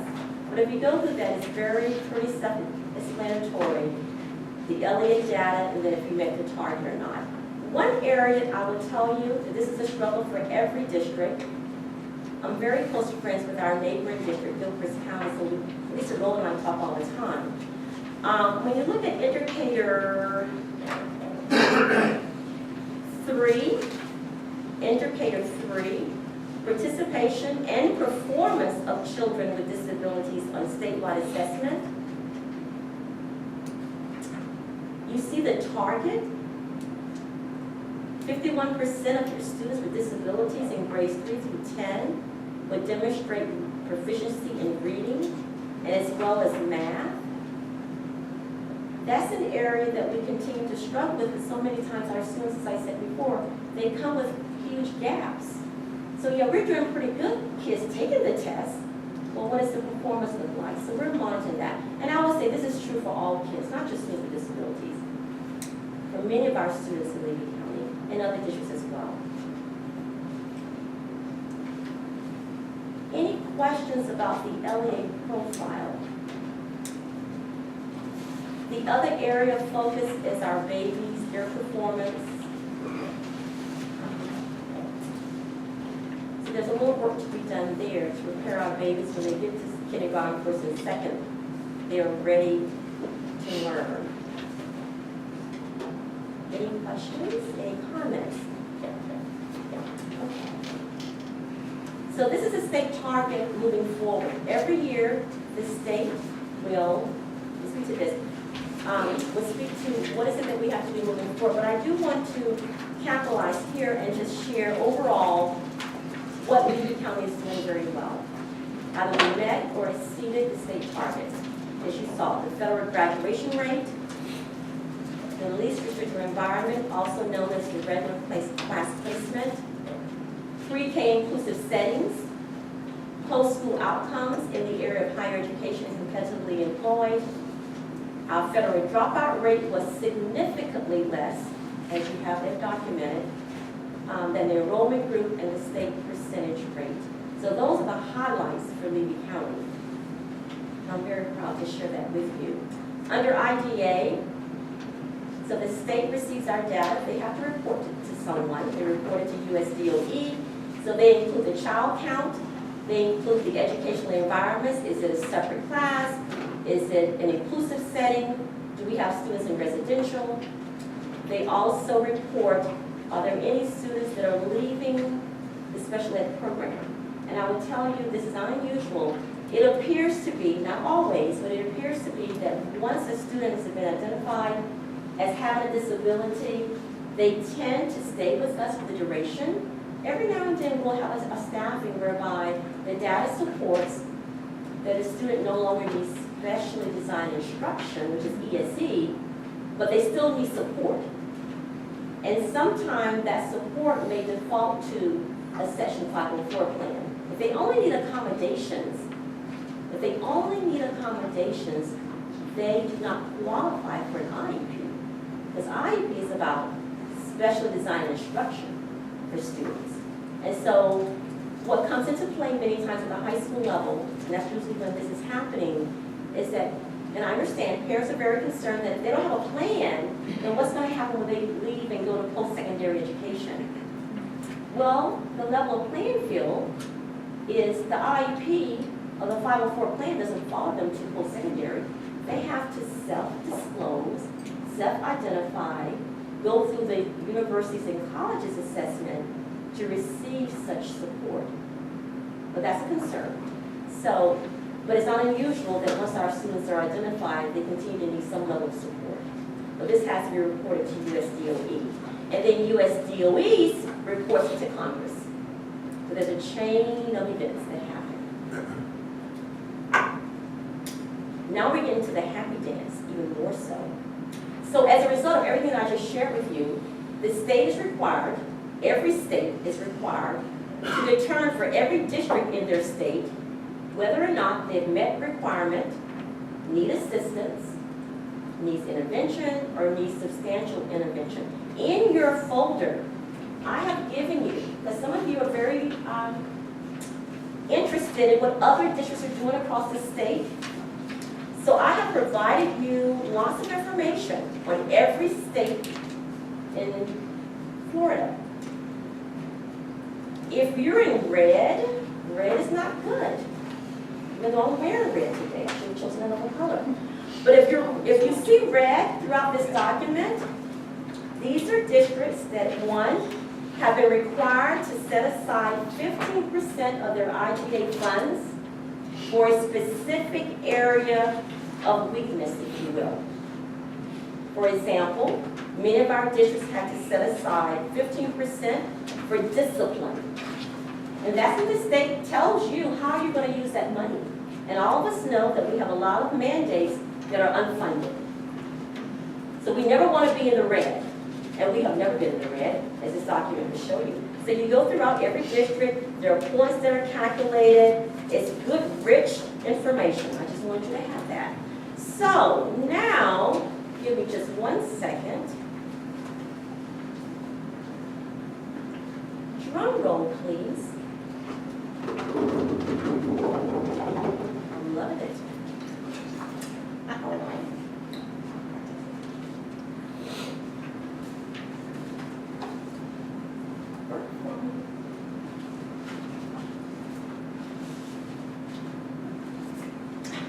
I have no connection. What's up with this? It worked this morning. All right, so drum roll, please. Thank you. Now, in education, we have to utilize the big F word. That is flexibility. So thank you for the drum roll. So. Thank you for clarifying what. I know, that even made me warm when I said that. Okay, so it's all about flexibility in education. So, Mr. Edison received a letter. You have a copy of that letter from our Chancellor, Herschel Lyons, congratulating Levy County that we've met criteria that we no longer, not to say that there's area of improvement. You have a copy of that letter. And I want to share this with you. So, there were 17 points that you could earn. Levy County earned all 17 points to meet requirement. There were 35 districts, through that document that I provided to you, there were 35 districts, including Levy County, that met requirement. There were 33 districts that need assistance. And that comes into play when it comes to money, because if you needed assistance, you could not reduce your MOE, your maintenance of effort. My colleagues here from finance know all about maintenance of effort. You could not reduce your maintenance of effort, which means that you could not spend less money on students with disabilities from the previous year. There were 8 districts that need intervention. Not a good place to be. Again, they're prohibited from reducing their maintenance of effort, and they have to submit a corrective action plan to the Department of Education. So there are 76 districts total. There were 6 districts out of the 76 districts that earned 17 out of 17 points, Lee being one of them. The districts that received perfect scores were, of course, our very own, St. John's, Madison County, Nassau, Gilchrist, and Collier County. Those were the districts in the state that received a perfect score. So we're running even with the larger districts that doing it well. So St. John's got a perfect score? Yes. But they're on the easy. Because they look at previous data, they look at any audits, findings, and determine. I knew you were going to ask that, and determine. Even though you can have 17 out of all, they're looking at all those other elements to make a determination. So these are the targets moving forward. These are the things we're working on this year. Our principals are aware of this, and we'll be working collectively and collaboratively on this. So the state target for graduation is 60.3%. You recall that our percentage was 67%, so we have to show at least a 2% increase as a district, but each individual schools are looking at their specific data. The other area is dropout. The target is 10%. If you recall, our dropout rate was 5%. So we're way ahead of the game, but again, if we lose one student, that's one student too many. And the last area is the least restrictive environment. Our data was 83%. This year it has to be at least 85%. Again, each of our schools have their LRE data for their specific schools. They're looking at whatever barriers there may be that's preventing our students to be in more inclusive settings. The state rate is 85% moving forward, so we have a little work to do. And last but not least, I want to thank all of you. I want to thank our schools for working with us, because it does require all of us working collaboratively in support of our students. I really want to recognize our MIS department, more specifically Morgan Bennett. He works very closely with our department. He reviews our data that's submitted by the schools to make sure that it's accurate as best he can see, and then we do another layer of analyzing our data. So it truly is a collaborative effort. And because of that, we'll be able to share some great things that are happening here in Levy County. Thank you very much. You may indulge now. Any questions? Yeah, any questions from you? I do have a statement. I just want to thank Dr. Hall for all she does. And I don't know, there's things that you deal with on a day-to-day basis, and Dr. Hall's program is a federal program, just like mine is a federal program, and it's so deep, and there's so much involved with it, and there are so many components, like she talked about, so many wheels that help us spin together to make these things happen, and the great job that she does with this. But I do want to commend her and the instructional team on everything that works, because, again, the focus is on the children, and making sure that we're meeting the needs of them, and not necessarily just the numbers and the programs and things like that, and the kids always come first. Question, what was the earliest email you sent out last week? The earliest in the day? Midnight? Yeah. You know, you have to do what you have to do when you can do it. Thank you all very much. Thanks, Dr. Hall. Appreciate it. Okay. Moving on to approval of the minutes from the August 8th. So Ms. Angela was there for correction, so. Second. Got a motion from Mr. Turner and a second from Mr. Aswell. All those in favor, please say aye. Aye. Opposed, please say nay. So approved. Consent agenda. I'll start down on the end. So Ms. Perkins. Okay, for the agreement with the sheriff, I'm just asking, there's 2 separate ones, and so kind of give me the rundown on the difference. And was there any change in price or anything from last year? Yeah, bottom line is, it's 2 things. We had an increase in state schools allocation dollars this year, and in in that increase, there was an understanding that we would increase our allocation for our school resource officers. Our school resource officers, the level of commitment, it now is what it has been. We have 2 more SROs right now than we had a few years ago. But I don't, the salaries of the SROs have gone up over the last 10 years, but our commitment has not.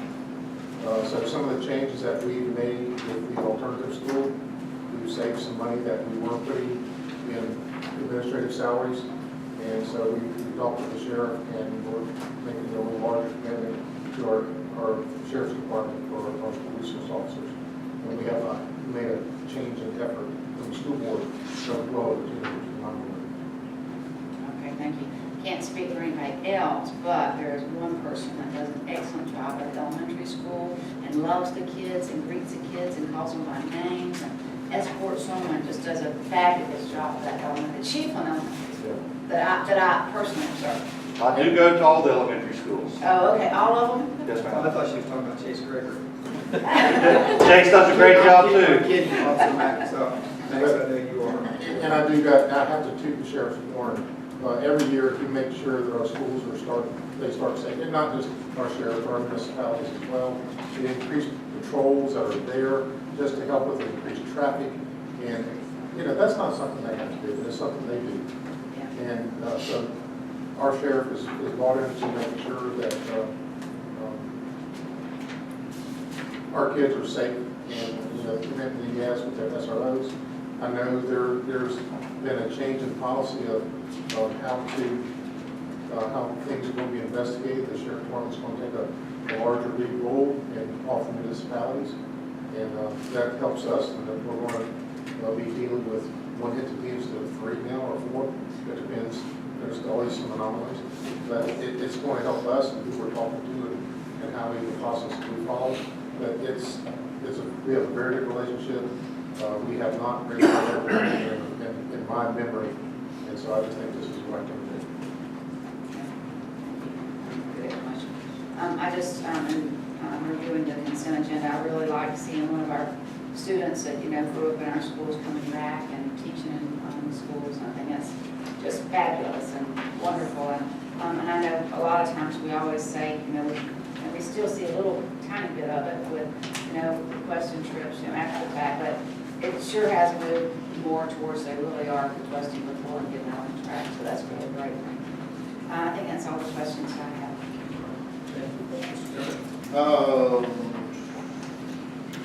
Consent agenda 1A9 is just an example. These people are notifying us before they are retiring or resigning, or not retiring, but resigning before that actual date. So it's not a last minute situation. So I see this person, effective date of resignation is August 9th. That individual did give us plenty of warning beforehand. I don't think it showed up. Okay. Actually, that is the case. The Okay. person did not show up, and we had to get a resignation through a text. I requested something, and so that's how we got the resignation. And Can we go ahead and report that person to professional practices then? So I don't. We'll have to check it out. Sorry, Mr. Green, that one was not yours as an example, but I saw a couple of bus drivers that had resigned and the effective date, but they did notify you. That day. Does the age of me? I mean, I got a short notice. Well, the effect, okay, I guess that's the thing that bothered me, some of that, but that really puts y'all in mind as far as the teachers in that situation and bus drivers, if they wait till the very last minute. So, yeah, probably teachers more than me, but yeah, it definitely puts it in a bind, because you're always working with a little bit of a shortage, but. I do hope we will document, note, whatever, those instances, and when those people ask for recommendations, or you get, a reference card or something, that we remember those and point out those instances that, yeah, very last minute, that occurred. And are we still hiring bus drivers from our sub list? Yes, sir. And you have plenty of subs? We have several in training. We have one just come out on Monday, actually, yesterday, got his license yesterday. So we are continuing to train. And the majority of your full-time positions, if not all, still come from your list of sub drivers? Oh, yeah, no, they'll start there. They'll start as a sub driver. Thank They you. won't Thank just you. come in and be hired. Thank you, Mr. Chair. Mr. Etheridge? I don't have a lot. I'd like to thank Mr. Turner for being able to bring that up again. In 3 more meetings in a row, but, just one comment there, if we can't report that to their file, for them not showing up, then I don't think we can report it. We can do it to the file, but the question was professional practices, and they hadn't signed the official contract yet. And it says that you have to be under contract with 2 different districts for that to be an issue to be reported. But a letter to the file, yes. That, I'm sorry to take back up here. Did she come to new employee orientation? No? Okay. I did have Yes, one sir. other one, and I guess I've just been away for so long, but what is FAFSA and ECTAC? Michael? It's, basically it's technical assistance for federal programs, it's twice a year. I understand that, but what is that acronym? Please. I'd have to look it up. In the future, please. That's one of those things that drives me crazy. I'm sorry if it's just me on that, but I'd like to know what I'm referring to when we have those. Thank you. Mr. Etheridge? The only other thing, I was totally surprised when I saw the, agreement with the sheriff's department. I don't see how the sheriff's department can do what they do for that middle school. Now, it's a lot of money, don't get me wrong, but the presence they have within our school, if this is more than we've been doing, change, or thanks to the sheriff's department for what they've been doing, because it's been a gift. And that's all I have to do. I'm proud to say I agree with Mr. Turner on his earlier statement. He'll come out often, but I'm proud. Master Board is really work. Well, what I agree with, and I've said this before, I don't come from an education background, and acronyms drive me nuts. I mean, y'all talk it all the time, and I've had to, in my world, I've had to be told, normal people don't know what you're talking about. And I reference acronyms in my language. And I've said it before, I'm a regular people, so when you get to rattling those off, we had an assistant superintendent years ago. Pretty well her whole conversation were these acronyms, and sometimes I'd have to say, stop, tell me what you're talking about, some of that. And I agree with Mr. Turner on that.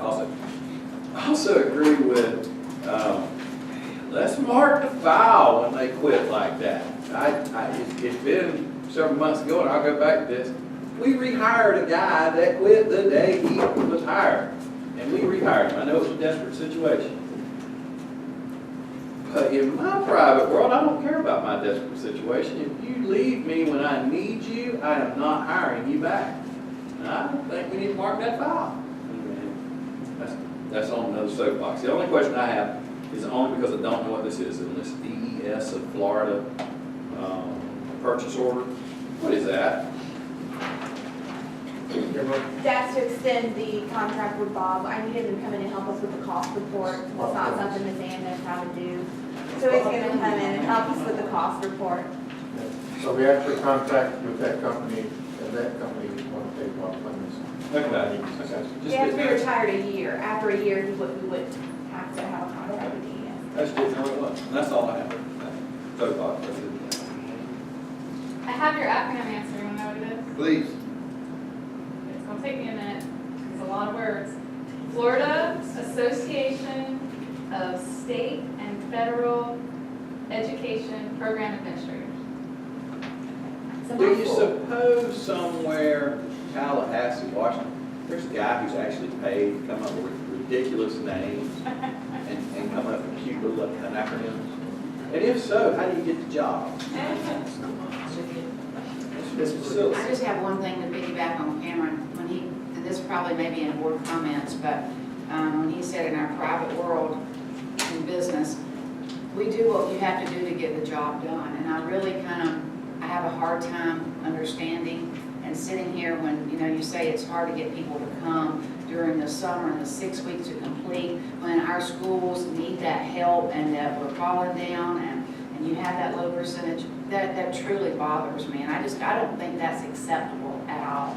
I just don't believe in it. I don't think it's acceptable and okay that when we have the 6 weeks that we need to do what we have to do to bring our schools up and our grades up, that's what we do. And there's no question. Or you don't work here. That's my opinion, but anyway.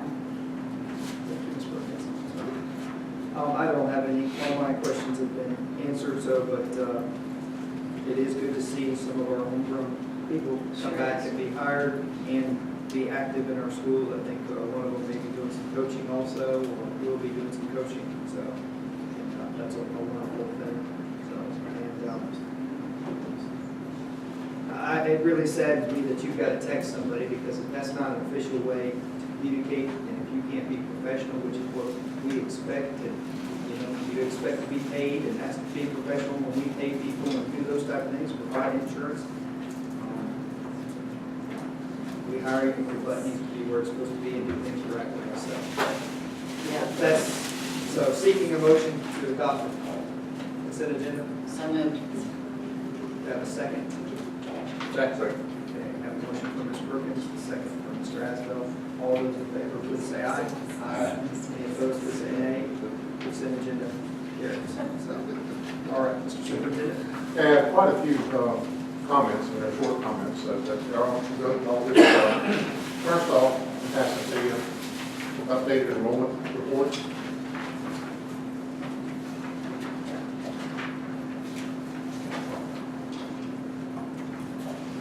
And the important piece is right down here on the bottom. And you can see it plus 108. And this compares August of this year to August of last year. And two cautions. Number one, this is heads and not FTE. Okay, not necessarily, I think that head doesn't, the student doesn't equal one FTE. And also, I don't recall, but I do know we projected a slight increase in FTE this year.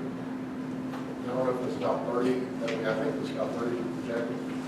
So this is really like a plus 70. So, but you can see, you can read this and see where all the kids are at. But this is as of yesterday. Warm bodies. Good news. Thank you very much. And customers there. Secondly, just to update you on, I previously, Ms. Perkins talked to you,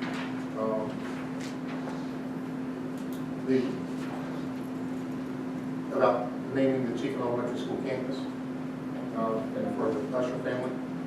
And we have a meeting set at the SAC meeting, which is on September 19th.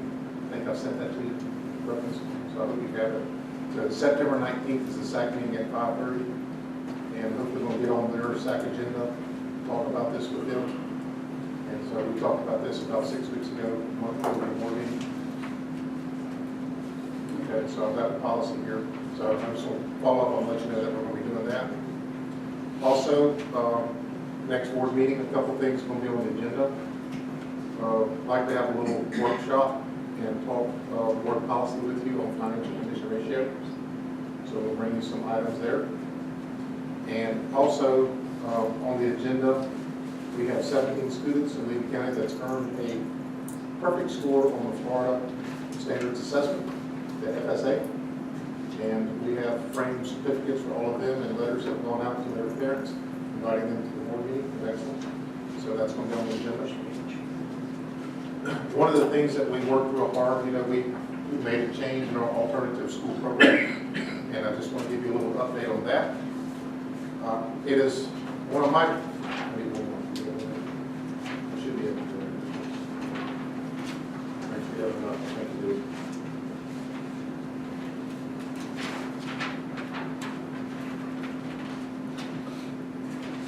One of my personal goals is to be walk through every single classroom of every single school every month. So that's one of my things. I've walked through Bronson, Middle High School, I walked through the middle school section, Williston Middle School, I walked through Williston Elementary School already in the last week.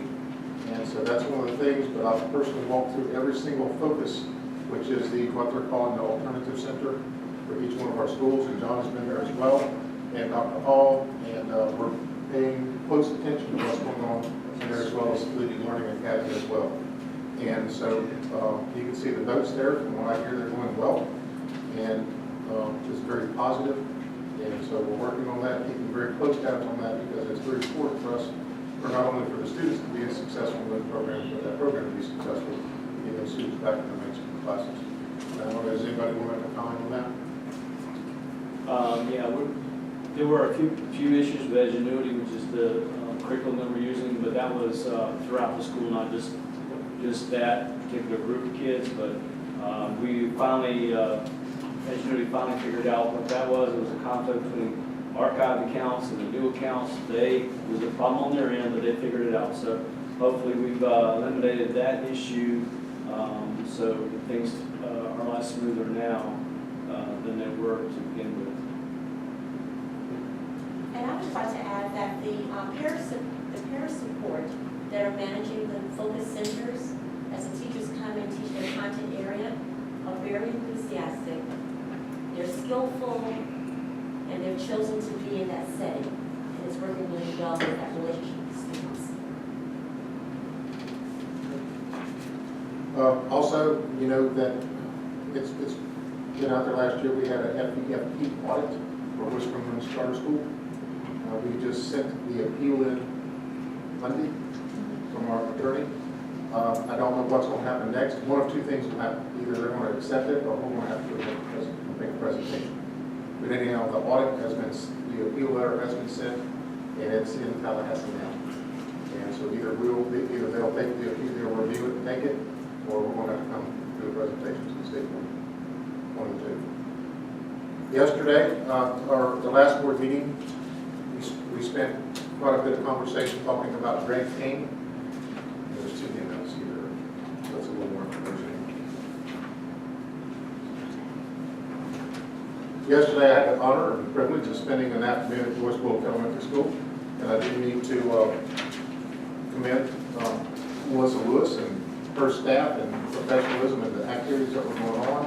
And I know Candy Dean was there earlier than I was, Michael Holman, but it's truly something you need to see. It's going to make a huge difference in what our kids are doing in the classroom. It's a lot of fun. Kids are highly engaged, and more importantly, they're learning. And you have here the schedules of when they're going to be at every school, doing workshops with the teachers, and also that there's parent nights. So if you can find that in one of your schedules to be at one of these things, the Williston Elementary and Joyce Bullock Elementary School, they have a parent night tonight. And so outstanding, Michael. And I did have to, every now and then, I have to write a Candy Dean a "you're right" note, and I had to write one on here because she was very enthusiastic about Greg King. And being the math person I am, I had to go see it.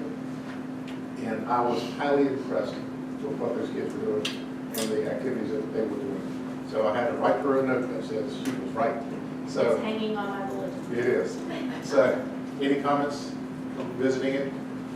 If you could just help your schools encourage the events, particularly, I know sometimes it's a little harder at middle school, but it's really going to be, I think, be impactful for them, and I hope, and we set the parent nights up on purpose after they have him at the school site, so it kind of gets the kids excited and they'll want to bring their parents back. Again, that might be a little harder at middle school, but it's essential that we get them in there. So I think we can hope some parents and really help them with ways that they can feel good about helping their kids with that. So it's open to all parents, they just invite them all the time? Yes, and actually, it may or may not be on there, I cannot remember, any schools that don't have it at their school site. I talked to Josh and Ms. Hurst that they're inviting their parents to come to they can go to any school that they want. Any parent night, any parent is welcome. Was there a reason why we didn't have one in Cedar Key? Money, funding. It was very expensive, and we went with the sites that had the most, originally we didn't think we'd be able to do middle school. We're gonna have to combine middle school and elementary, and then we we can only do so many nights because we can't do Wednesday nights, and the schools did not want to do Friday nights. Well, I have to say, it's a little disappointing that we have 2 in Williston and 2 in Bronson and none in Yankee County and none in Cedar Creek. I think it's a wonderful thing, but I think those 2 communities deserve to have a night. Well, the reason why they have 2 in Bronson and 2 in Williston is, and they also have one night, but it's split 2 different sessions in Chiefland, is because they had to separate the middle school and the elementary. Remember, we were talking about, what, 47,000? What was the amount for the contract? It was huge. So for a little bit more than, I mean, to me, 47,000 is a pretty good chunk for one individual to be grabbing. How much more would it have cost?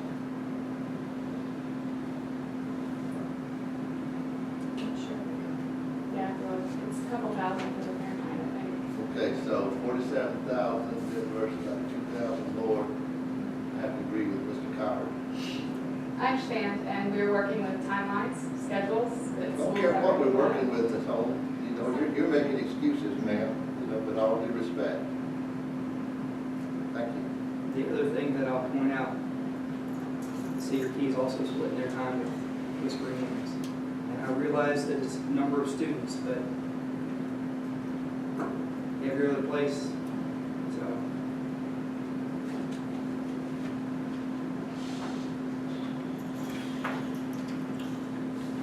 Next thing I have for you is professional development calendar for the month of September. So you can see what's going on there for the month.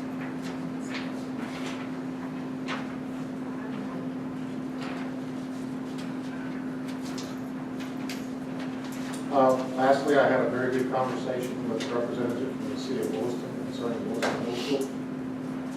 And so I'm hoping that conversation, I think it has legs, and so I'm hoping it'll take off. And we'll go from there. It's very preliminary right now, but I just let you know that we had a very good conversation.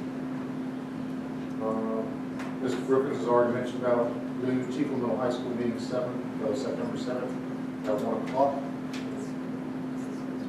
And I do need to point out a scheduling snafu that we've had for September 11th board meeting. We've advertised 2 different times. And Angela's advertised in the newspaper for September 11th at 6, but the trim notice went out at 5:01. So from my understanding, we have to re-advertise in the paper and the board meeting on September 11th. And we wanted to have that at 6 o'clock, but it's going to have to be 5 o'clock. So, and that's strictly to start getting our water calls. And that's all I have. I thought it just had to be after 5:01. It does, but it's my fault. Yeah. When I put it in the property appraiser, I had 5:01 in my mind. I put it as 5:01, and the trim notice is the binding notice because we can't resend it to every 6 o'clock will be citizen. fine, but we said it's going to be 5 o'clock. So it'll have All right, that's what I just need to get that my head around that, so. I apologize. I have one question for you. Would you speak about, I'm sorry? Is that the 12th or the 11th? It's- September 11th. Whatever that board meeting is. It's the 11th, Monday the 11th.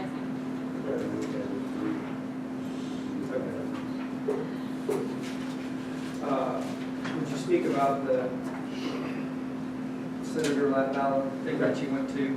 So, On the 10th, I attended a meeting in Steinhatchee. It was Senator Latvala, Senator Munford, and Senator Bradley was there. And the focus of the meeting was, there are 37 counties that have not had the economic growth that the rest of the state of Florida has, and Levy being one of those counties. This is the second of the forums. They had another forum in Blountstown. So there are a lot of rural counties that were there. The consensus and what I spoke about was the lack of high-speed internet or broadband in our area. As you know, small businesses where it's at, but you can have a lot of businesses that if you have the internet connections, that could come to Levy County and make use of things, whether it's healthcare or whatever it is. But I also mentioned, you know, we have the digital classroom dollars that are out there, and we're giving these kids one-to-one devices, but they're only good for one-to-one at home, or at school, but they're not good at home. Because a lot of them, even cell phone connections, if you want to run on a hotspot, a lot of places in Levy County, the hotspot doesn't work. But and I also talked about affordable broadband. The analogy that I used with Senator Mumford is that Levy County has to buy their groceries from the Jiffy Store, whereas Orange County can go to Sam's Club. They're getting a whole lot more for their dollar than we are. And because our internet costs that much more per megabyte or whatever the unit of measurement is, than it does for Orange County because they have so much more competition. So it's the broadband in the county and the affordability because of what we would have to pay for just to be competitive. It was a very good meeting, and I received a follow-up letter about that. I do believe it's going to be on the legislature's priority list. There are a lot of districts there that live on I-75 and I-10, and you know they're after distribution centers. But internet is the consensus. And I know that's our major economic development as well. All right, let's start with board member comments themselves. I don't think we have anything. I think everybody's doing an excellent job. I think maybe in the process of higher education, one of the 3-hour courses that needs to be implemented at our universities is professionalism. Obviously, we see the lack of that in cases. I really don't have anything. I've enjoyed meeting y'all this morning. I guess just general, the start of school seemed to start pretty good. Talking to most principals and most of them kind of headed off in the right direction, some enthusiasm.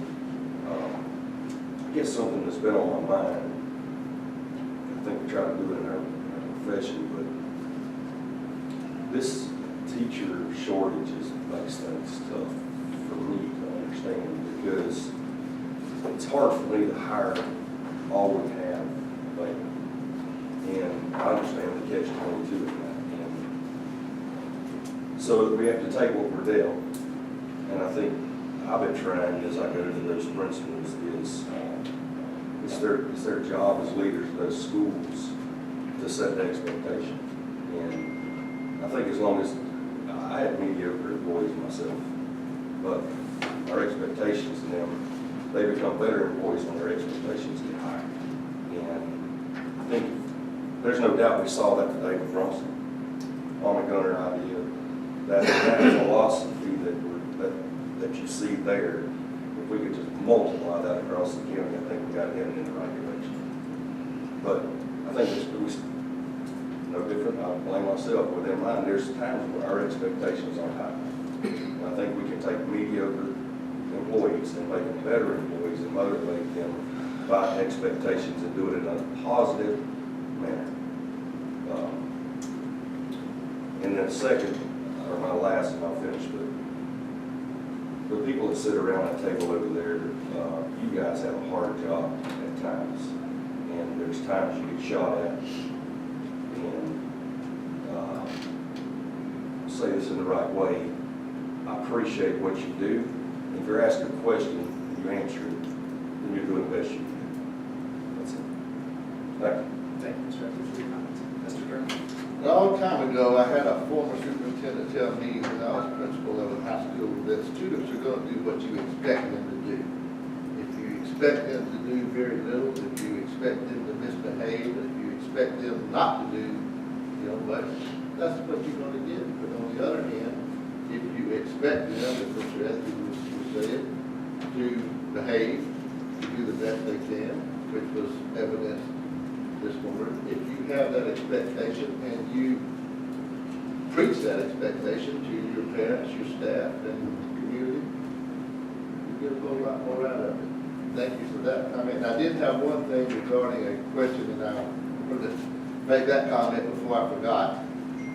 Imagine that. 16 less McKay scholarships thus far this year. That's what I've heard. That's what I'm looking at, that is correct. But we That's have, between now and that August to August. okay, but we have 17 more that got upset with us over the summer that enrolled in charter school. But you could usually expect some of that to come back down. And that's it, thank you. Thank you for your comments, Mr. Chairman. Ms. Perkins? I think everything was running great. We had good comments and good positive things, and I really appreciate administration that, have taken the time to talk with me about parent concerns and back and forth, and they're not always easy, and so just like Brad said, I just really appreciate you telling us and talking to us and going through everything, and we don't always agree with those parents, but at least we can all work it out and come to a good solution, so thanks for everything. Appreciate that, and that's all. I appreciate having Bronson cheerleaders here, so it is good to see. I've known 3 of those 4, so watching them grow up.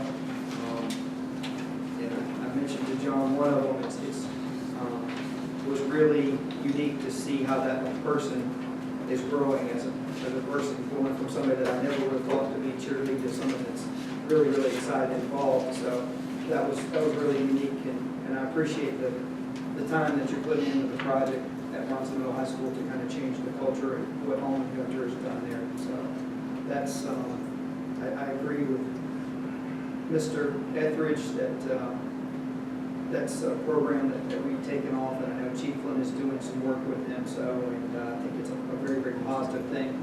Right, so I know Williston, but I think Chief Flynn has some stuff going on with him, so this fall's starting, so appreciate those 2 things.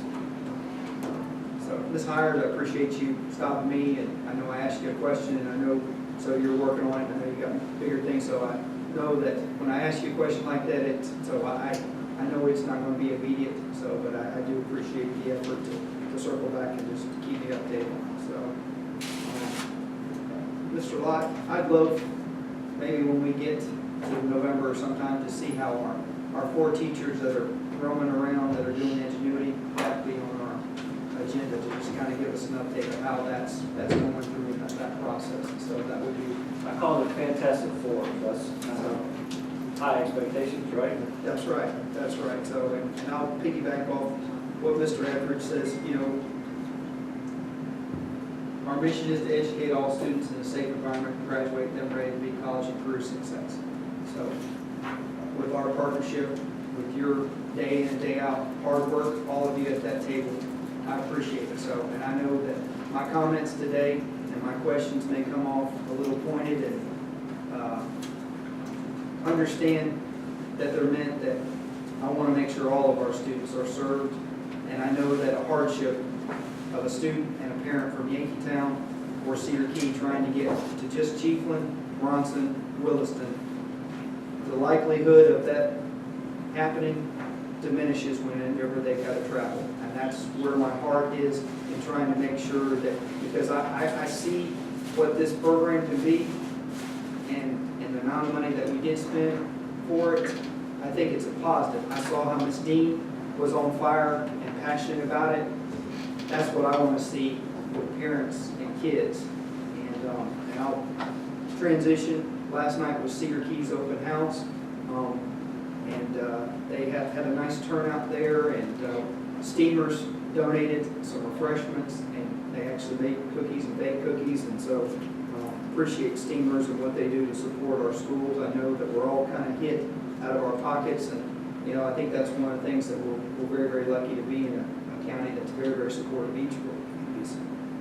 Support our schools. So, and the last thing is Cedar Key, Josh is doing a program where anytime we have a school function, whether it's a volleyball game, open house, or anything like that, he's got 4 Chromebooks that he's set up to teach parents how to use Skyward, so they have, in case they don't have internet activity or connectivity at home that they have, and maybe if we're not doing that in our other schools, it's an opportunity to kind of piggyback where we know that, I know most of us have some type of smartphone, but there are still people out there that unfortunately when they take that Chromebook home, it's just a paperweight sitting there. So I think that's a really good thing that Josh is doing, and just very, very appreciative of everything that you guys do to get our schools going smoothly. So Bruce, thank you with the buses.